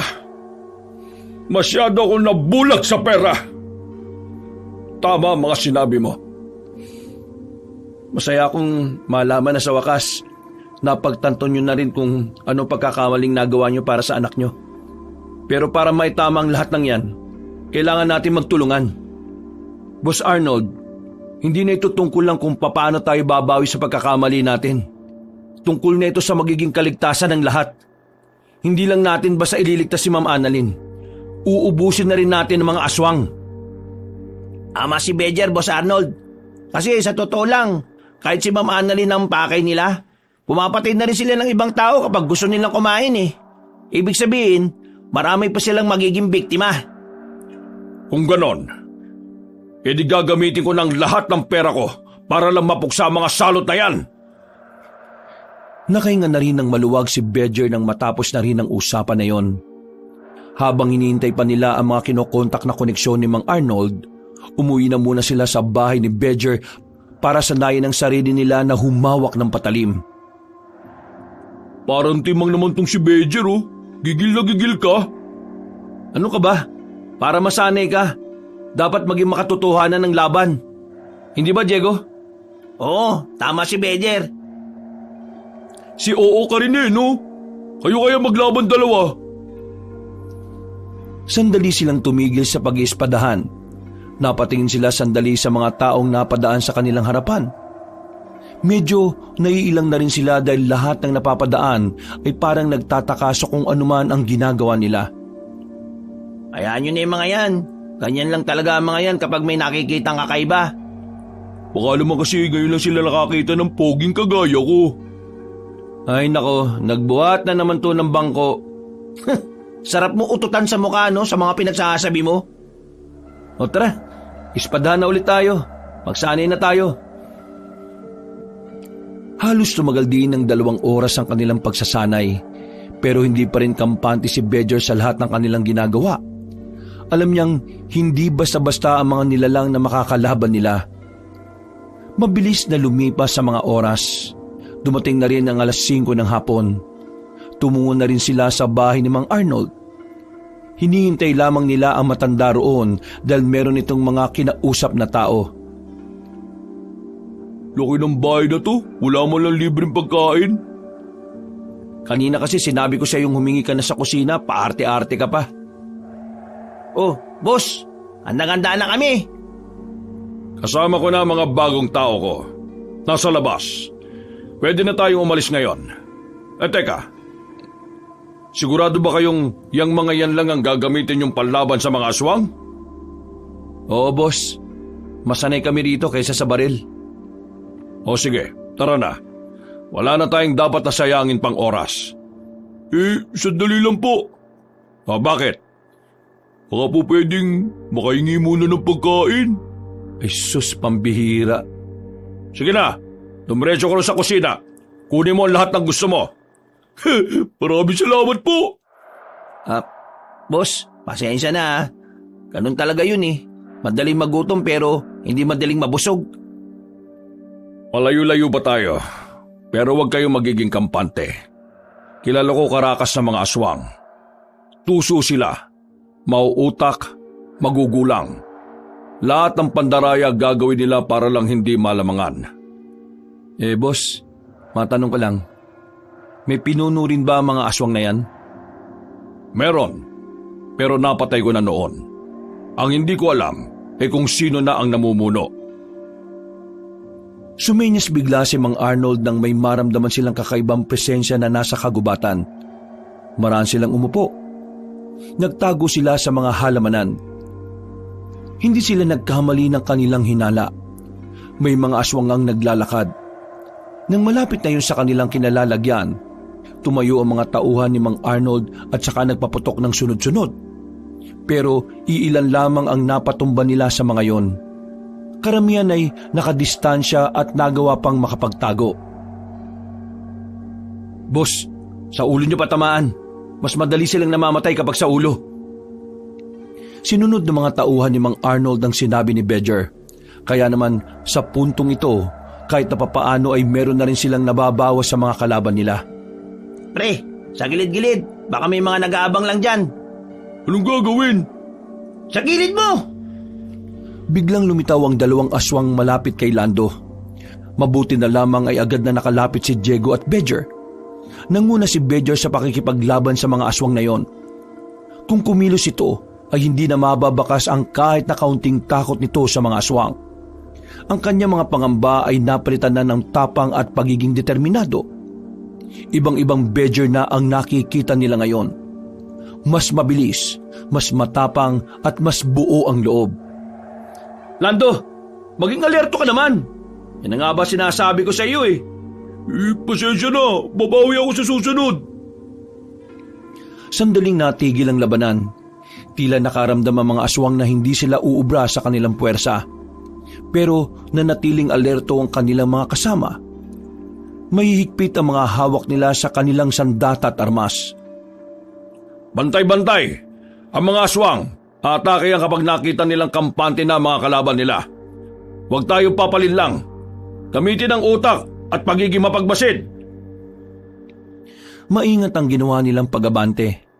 Pero nang makarating na sila sa parting lagas sa mga puno, dito na mas magiging mahirap ang lahat para sa kanila. Bigla lamang sila kasing nakarinig ng malakas na tili. Nanggagaling yun sa loob ng kagubatan, pero parang nasa harapan lang ng kanilang tenga.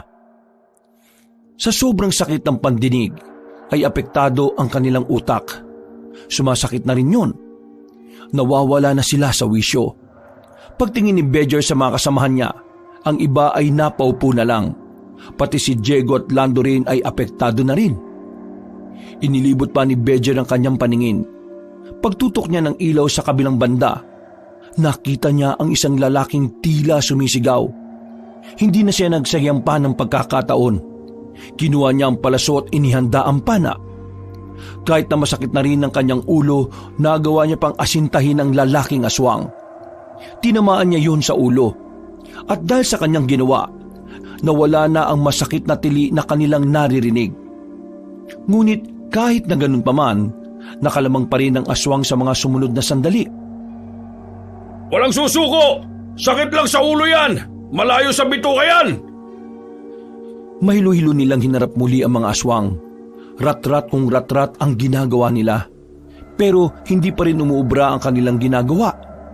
May lumalabas sa itaas, sa gilid, sa likod, at kung saan-saan pang hindi nila inaasahan. Sa mga sandaling yon, unti-unti na silang nababawasan. Kitang-kita ang kalamangan ng mga aswang. Huwag kayong panghinaan! Sinisindak lang tayo ng mga aswang na yan! Itinigil na muna nila ang pagpapaputok. Nagdikit-dikit sila at sandaling ipinahinga ang kanilang mga sarili.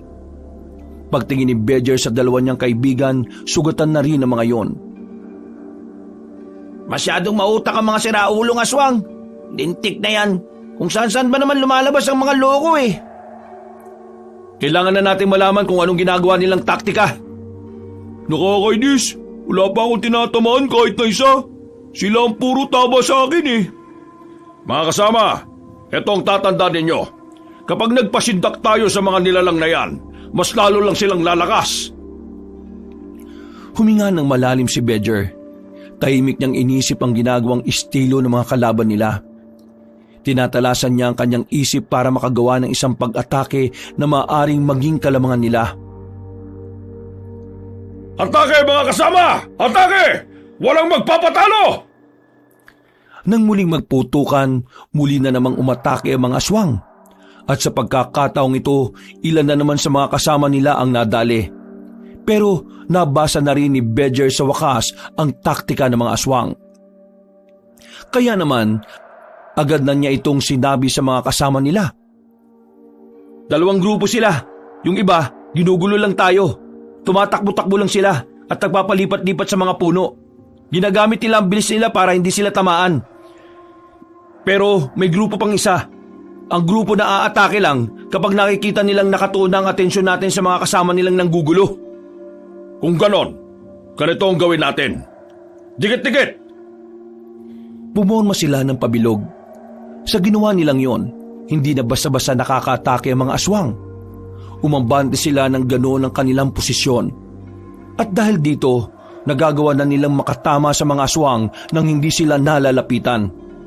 Ayos! Wala akong gagawin!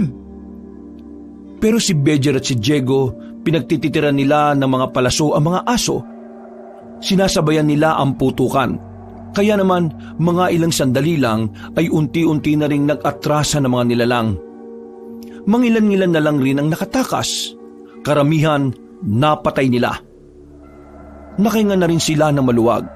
Pero kahit na itinuturing nilang panalo yon, meron din namang mga natalo sa kanila. At yun ay ang mga kasamahan nilang nasawi sa laban.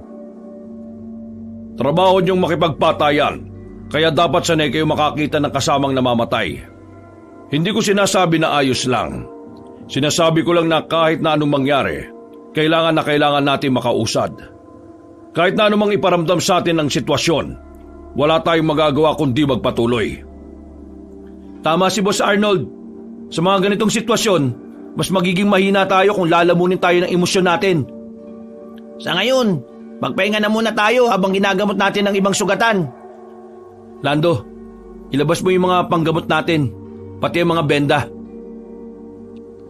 Agad nilang inasikaso ang mga kasama nilang sugatan. Tumagal sila ng halos kalahating oras doon. Nang matapos na sila, tinanong na ni Mang Arnold ang mga kasama nila kung sino ang gustong umatras. Pero lahat ng yon ay gustong magpatuloy.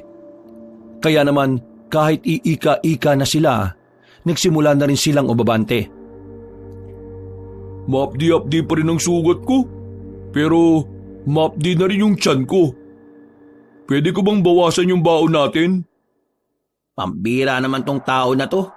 Sige na, kumain ka na habang naglalakad pa lang tayo.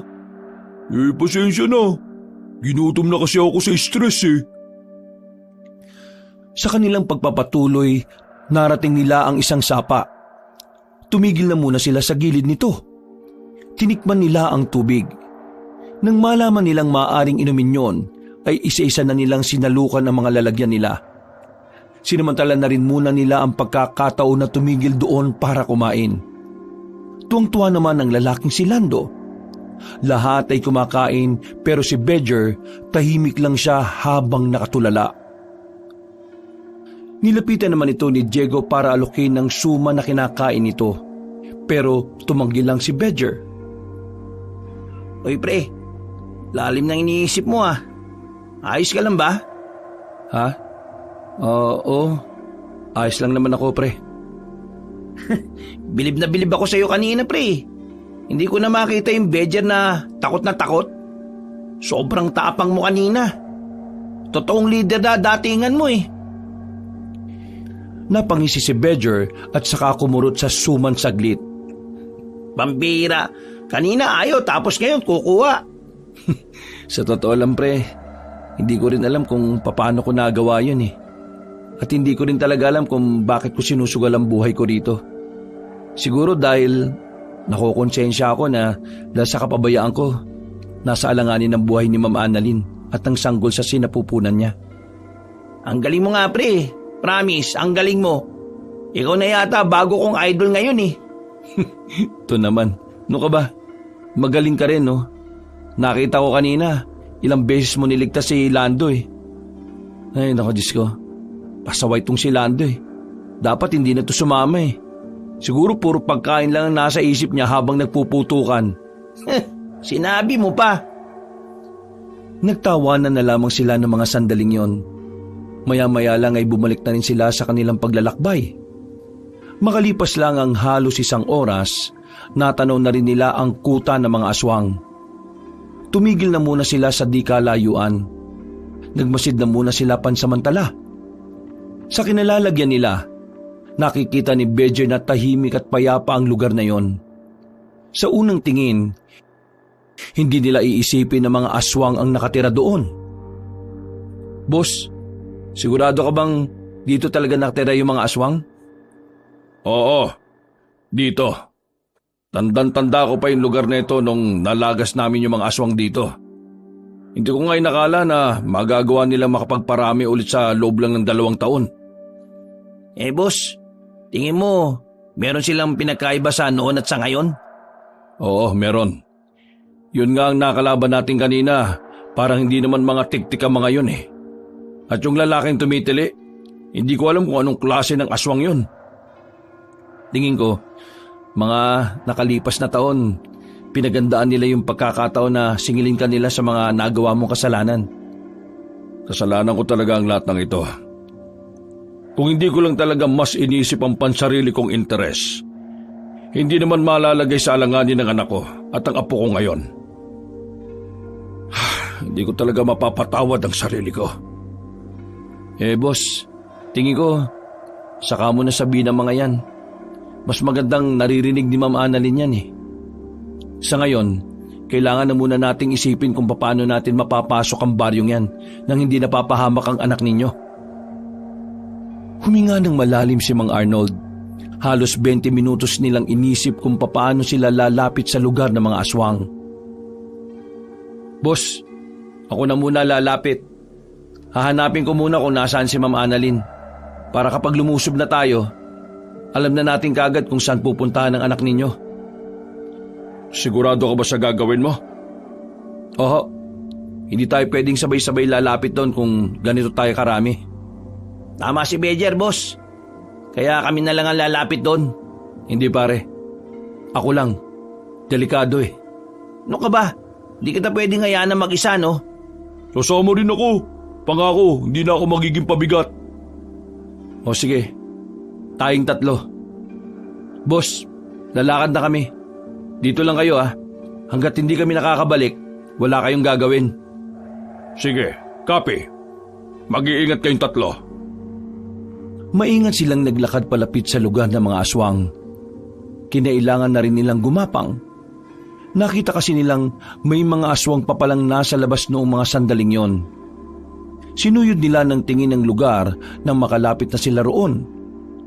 Wala silang makitang bakas ng babaeng si Annalyn. Gumapang pa sila pagilid, pero bigla na lamang silang napatigil nang magsalita si Lando. Uminamalas ka nga naman Oh, bakit? Yung ginapangan ko, putik. May etyas. Ang baho. Tisi mo lang, huwag kang maingay. Walang iya. Meron pati sa pisngi mo Ay, kadiri buisit. Tinakpan na ni Bejer ang bibig ni Lando nang makita nilang may dumaan na aswang. Buti na lang ay hindi sila narinig nun. Nang makalagpas na yon, ay nagmamadali silang gumapang papunta pa sa kabilang banda. Pre naman, sabi mo hindi ka magiging pabigat. Ayos-ayos naman. Pasensya na. Ngayon na kasi ako nagkaroon ng tayo sa dibdib at pisngi. Huwag ka na nga maingay. Nakikita niyo ba yung bahay na yon? Mas malaki yun kumpara sa mga bahay na narito. Tingnan natin kung naroon si Ma'am Annalyn. Paano tayo dadaan dyan, pre? Iikot ba tayo rito habang gumagapang? No choice, pre. Tara. Muli silang gumapang ng mga sandaling yon. Kahit na kung ano-ano na lang ang nagagapangan nila ay wala na silang pakialam. Ang pinakamalaga sa kanila sa mga oras na yon ay mahanap agad kung saan naroon ang kanilang pakay. Mga ilang sandali lamang, nakita nila ang 2 aswang na nagbabantay sa harapan ng bahay na punteriya nila. Sa puntong ito, nakaramdam na si Bejer na baka sa bahay na ngang yon itinatago ang babaeng si Annalyn. Kaya naman inihanda na rin ni Bejer ang kanyang palaso. Pre, anong gagawin mo? Kapag tinamaan ko yung 2, bibilisan natin makalapit doon Itatago natin ang bangkay ng 2. Tapos kayo ni Lando ang papalit para magbantay. Papasok ako agad sa loob. Pre, mukhang delikado yata yun. Walang hindi delikado sa pinuntahan natin, pre. Kanina pa tayo nasa delikadong sitwasyon. Sige na, manda na kayo. Oo, handa na. Wala namang ibang choice Bumunot na ng palaso ang binata. Maya-maya lamang pinukuldan niya ng palaso ang isang aswang at mabilis niya namang sinunod ang isa pa. Nang makita nilang bumulagta na yon, mabilis silang gumapang palapit. Sinamantala nilang walang gaanong aswang sa parting yon. Nakalapit sila at nailagay nila ang mga bangkay sa gilid kung saan may dilim. Bilis! Bilis! Pumwesto si Lando at Diego sa labas. Hindi naman nagsayang ng pagkakataon ng lalaking si Bejer. Gamit ang nakuwang susi sa isa sa mga bantay, agad niyang binuksan ang pinto ng bahay. Kinapakapa niya ang ilaw sa gilid. Nakita niyang naroon nga ang babaeng si Annalyn. Nakabusal ng tela ang bibig at nakatali ang kamay sa haligi ng bahay. Kinalagan agad ni Bedger ang babae at tinanggal ang busal sa bibig. Kitang-kita naman ni Bedger ang takot sa mukha ni Annalyn. Huwag na kayo mag-alala, ma'am. Kasama niyo na po kami at naghihintay na rin po sa amin ang ama ninyo. Si Papa, nandito para iligtas ako. Oo, nandito siya. Pero mamaya na tayo magdaldalan. Kailangan natin makalis kagad. Kapag naramdaman tayo ng mga aswang dito, mahihirapan na tayong makalabas. Inalalayan niya ng maigi ang babaeng si Annalyn. Paglabas nila ng bahay na yon, dali-dali silang nagtungo sa likuran ng bahay. Nagmasid-masid muna sila at tinansya kung saan mas maganda at ligtas na daan. Teka, paano gagapang si Ma'am Annalyn? Buntis siya. Ha? Gagapang? Parang sira talaga to. Malamang hindi natin pagagapangin si ma'am. Ano? Bibilisan lang natin ang paglalakad natin. Ma'am Annalyn, kaya niyo po ba? Oo, kakayanin ko. Dali kayo. Mauna kayong 4 doon. Bilis! Bakit? Magpapahiwang ka ba? May papunta rito. Makakalata. Iibayin ko lang ang atensyon nila. O sige. Lalakad na kami. Bilis! Huminga ng malalim si Bedger. Nang makita niyang nakalayo na ang mga kasama niya, hinanda na rin niya ang kanyang sarili.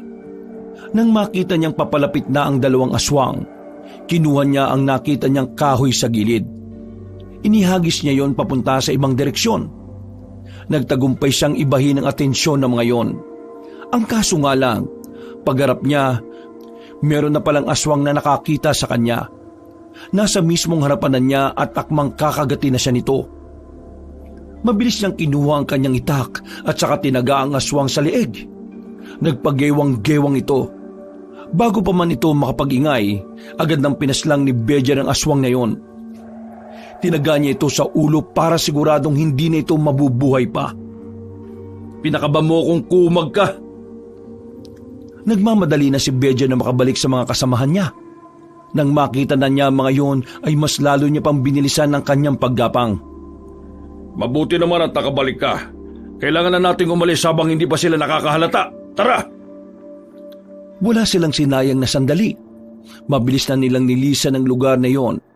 Ang kaso nga lang, dahil sa mga nagdudugong sugat ng iba nilang kasamahan, naamoy sila ng mga aswang. Kaya habang tumatakas sila, nalagay na naman sa panganib ang kanilang mga buhay. Bedger, mauna na kayo ng anak ko. Kami na muna rito. Hindi, sasamahan kita. Diego, Lando, kayo na bahala kay Ma'am Annalyn ha. Pre, may tiwala ako sa iyo. Kaya gawin mo lahat para makaligtas ka ha. Oo, pangako yan. Papa, nag-aalala ako para sa inyo. Sumama na lang kayo sa amin. Hindi. Kailangan kong gawin to. Ito lang ang tanging paraan para makabawi ako sa lahat ng mga nagawa kong hindi maganda sa iyo. Ma'am, kailangan niyo na pong umalis. Dali na. Anak, pagkatapos nito, pinapangako kong magiging mabuting ama na ako sa iyo. At magiging mabuting lolo rin ako sa anak mo. Mangako ka na makakabalik ka. Oo, pangako. Pinutol na ni Bedger ang usapan na yon dahil paparating na rin ang mga aswang. Umalis na sila Diego. Habang sila Bedger naman, hinarang ang mga aswang para hindi maabutan ng mga tumatakas nilang kasama. Isinagawa nila ulit ang pabilog na porma. Sa unang 5 minuto nilang pakikipaglaban, kitang-kita na nagiging epektibo pa rin ang kanilang taktika. Pero hindi habang buhay na magiging ganoon ang estado ng laban. Dahil habang tumatagal, kumukonti na rin ang mga dala nilang bala. Marami-rami na tayo napapaslang. Kailangan pa nating tatagan. Boss, ano yun? Napalingon si Mang Arnold sa kaliwang bahagi nang tutukan nila ng ilaw ang isang nilalang na nakatayo sa gilid ng punong akasya. May katangkaran ng lalaki. Medyo maskulado ang katawan. Higit sa lahat, mahaba ang dila nito. Naiiba ito sa lahat ng aswang na nakalaban nila. Tingin ko, yan ang pinuno nila. Yan ang leader ng mga tiktik. Mga kasama, sa leader ng mga tiktik, paulanan natin ang balayan! Niretret nila ang direksyon kung nasa naroon ang hinihinala nilang pinuno. Agad na nakailag ang tiktik. Mabilis ito kumpara sa ibang aswang na una nilang nakatapat. Sa puntong yun pa lang, alam na ni Badger na mas mahihirapan sila. Hindi pangkaraniwan ng kalaban nilang yon. Nagulat na lamang sila na makalapit na yun sa kanila. Pinagkakalmot ang mga kasama nila. Ang iba naman ay ibinalibag. Tanging si Mang Arnold at Badger na lang ang nananatiling nakatindig. Buwisit! Ngayon pa nawalan ng bala! Boss, sa likod ka! Dali! Kakayanin mo bang isang yan? Kailangan kayanin, boss! Noong mga sandaling yun, nilalakasan na lamang ni Badger ang kanyang loob. Nakatitig siya sa harapan ng nilalang. Aminadong kabado. Maya-maya pa, biglang lumusob ang pinunong tiktik. Agad nitong pinagkakalmot si Badger. Mabuti na lang at nagawa pa rin maisalag ni Badger ang kanyang itak. Pero hindi niya may tatanggi na talaga namang malakas ito. Kada kalmot kasi sa kanya, napapatras ang isa niyang paa. Hindi niya maalaman kung kailan siya makakaatake. Hanggang sa maya-maya pa, nasugatan na nga rin siya nito sa kaliwang braso. Pero hindi niya yun ininda. Ginawa niyang lahat ng kanyang makakaya para mahagupit ng itak ang pinunong tiktik. Tinamaan niya yon sa bandang leeg. Pero sa halip na tablan yon, pinahaba pa nito ang dila nito. Nang pumulupot ito sa kaliwang kamay ng binata, naramdaman ni Badger ang hapdi. Parang nakakapaso ang laway ng tiktik. Nang akmang tatagay niya ang dila, ay agad inalis yun ng aswang. Alam ko na ngayon kung anong kahinaan mong inutil ka. Hingal na hingal si Badger. Hindi niya inalis ang kanyang tingin sa aswang. Buti na lang ay nasa parte na sila ng gubat na kung saan ay natatamaan ng liwanag ang buwan. Kaya naman naging pabor para kay Badger ang mga sandaling yon. Boss Arnold, sige na! Iwan mo na ako rito! Naiibang ka na ba? Hindi ka tayo iwan dito! Boss, kailangan ka ng anak mo. Huwag mo akong intindihin. Kakayanin ko to. Hindi mo kailangan magpakabayani. Hindi ako nagpapakabayani. Mas mainam nang ako mawala kesa wala namang pamilyang naghihintay sa... Kasi wala namang pamilyang naghihintay sa akin. Ikaw, may pamilya ka pa. Si Ma'am Annalyn at ang apo mo. May naghihintay pang mga tao sa'yo. Anong tawag mo sa amin? Mahalin mo ang sarili mo. At kapag binahal mo ang sarili mo, malalaman mo kung sino ang mga taong tunay na nagmamahal sa'yo. Dahil sa sinabing yon ni Mang Arnold, tila naliwanagan ang utak ni Badger. Pero nagulat na lamang ang binata na makalapit na sa kanya ang tiktik. Kinalmot siya nito sa dibdib. Huli na nang gustuin niyang masalag ito. Naramdaman na lamang niya ang hapdi. Dahil doon, bumagal rin ang kanyang kilos. Dinampot ni Mang Arnold ang nakakalat na baril sa gilid. Pinagbababaril nito ang aswang kaya dumistansya na muna ito. Lumapit si Mang Arnold sa binata. Ang kulit mo kasi. Sinabi ko na kasi sa iyong hindi mo kakayanin kung mag-isa ka. Kayo kasi, kinakausap mo pa ako eh. Dahan-dahan bumangon ng binatang si Badger. Nakita niyang papalapit na ulit ang aswang sa kanila. Tinulak niya ang matandang lalaki. At sa puntong ito, hinigpitan niya ang pagkakahawak sa kanyang itak. Sinubukan niyang dakmain ang aswang. Nahawakan siya nito sa balikat kaya naman sinamantala na ni Badger ang pagkakataon. Sinaksak niya ng kutsilyo ang aswang sa tagiliran.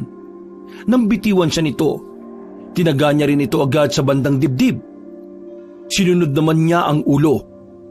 Sa ginawa niyang yon, nakita niyang gumewang-gewang ang pinunong aswang. Katapusan mo ng salot ka! Kahit nahapding-hapdi na siya sa kanyang dibdib, buong lakas niyang nilapitan ulit ang tiktik na yon at saka tumalon.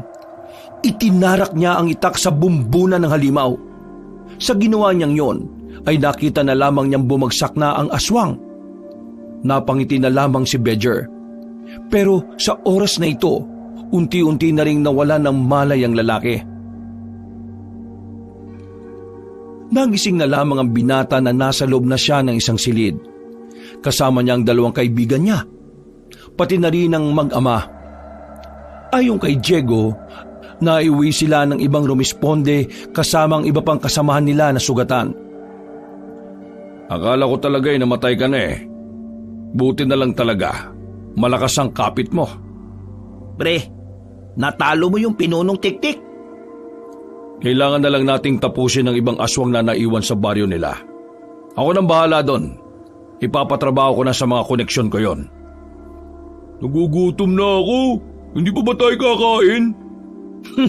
O talaga, pagkain na naman ang nasa isip. Ikaw kaya magprotekta kay Mama Annalyn. Protektang sinasabi mo. Nauna ka pa ngang umalis sa amin eh. Masaya ako nandito kayong lahat. Masaya ako nakaligtas tayo at natalo natin yung aswang na yon. Maraming salamat sa tiwala ninyo. Sinabi ko naman kasi sa iyo eh, kayang-kaya mo yun. Ikaw pa ba? Pero bago ang lahat, merong gustong kumausap sa iyo. Pumasok ang kanyang ama at ina sa silid na yon. Lumabas na rin muna sila Diego. Nung lumapit sa kanya ang dalawang matanda, hindi pa ito makatingin sa kanya ng diretsyo. Ay anak, nabalitaan namin yung nangyari. Hindi ko inakala na lumalaban ka pala sa mga aswang. Anak, gusto ko lang sabihin sa iyo na proud ako sa ginawa mo. Yung mga kasalanan ko sa iyo, sana mabigyan mo ako ng pagkakataon na maitama yon. Wala akong gustong makuha mula sa iyo kaya ko ito ginagawa. Napagtanto ko lang na tama ka, na masyado ka nang naaabuso sa pamilya natin. Hindi kita minamadali pero kapag nakapag-isip-isip ka na, sana'y mabigyan mo ako ng pagkakataon. Hindi ako makatingin ng diretso sa iyo, anak. Kasi alam ko na ako may pinakamaraming kasalanan sa iyo. Nahiya akong humarap sa iyo, Pedger. Pero kagaya ng ama mo, gusto ko rin makabawi. Alam kong maninibago ka kasi parang hindi ako yung nakilala mong palasigaw at lagi kang inaaway. Pero anak, sana'y maibalik namin ang tiwala mo. Gusto ko lang magkaroon ka ng kapayapaan sa utak mo. Hindi namin hinihiling na bumalik ka sa bahay. Kahit magsarili ka na ayos lang. Ang sa amin lang sana, bago man lang tayo maghiwa-hiwalay, wala tayong samaan ng loob. Nay, Tay, kilala niyo naman ako eh. Hindi ako yung tipo ng taong nagtatanim ng sama ng loob. Ang gusto ko lang naman, gawin niyo ang papel niyo bilang mga magulang. Hindi para magtrabaho pa para sa amin, kundi para maging gabay. Yun lang ang pwede niyong gawin para maging mapayapa na rin ang kaisipan ninyo. Nay, Tay, napatawad ko na kayo. Kung ang Diyos nga nagpapatawad, ako pa kaya na tao lang. Kaya sana patawarin niyo rin po ang mga sarili ninyo para makapagsimula na rin kayo. Isa pa, matanda na rin ako eh. At habang tumatanda na ako, tumatanda na rin kayo. Ayaw ko masayang ang mga oras sa walang kabuluhan. Kaya, kung maaari magsimula ulit tayo. Nako, hindi ko alam kung saan ka nagmana. Napakabuti mong tao. Tapos kami ng mama mo, puro ka walang hiyaan. Hindi ka naman namin ampon. Anak ka naman namin talaga. Mabubuti rin naman po kayong tao. Pare-pareho lang din naman tayong sinira ng sistema eh. Maraming salamat, anak. Napakabuti ng puso mo. Hindi magtatagal. Maraming biyaya ang darating sa'yo. Niyakap na lamang siya ng kanyang mga magulang. Noong mga sandaling yon, hindi na namalaya ni Bedger na tumutulo na pala ang kanyang luha. Hindi niya kasi inaasahan na darating ang araw na yon. Sobrang saya ng kanyang kalooban. Mas gumaan na ang pakiramdam niya nang subukan niyang magpatawad. Mula noon, mas naging maganda na ang ugnayan ni Bedger sa dalawang matanda. Maraming nanibago sa pakikitungo nila sa isa't isa. Maging ang mga kapitbahay nila ay nagtataka na rin. Pero wala nang pakialam si Bedger. Ang mahalaga na lamang sa kanya, nagsisimula na silang mabuo ulit. Ang mga kuya naman ni Bedger, sinubukan na rin magtrabaho. Natauhan na rin sa wakas. Bagay na ikinatuwa na rin naman ng binata.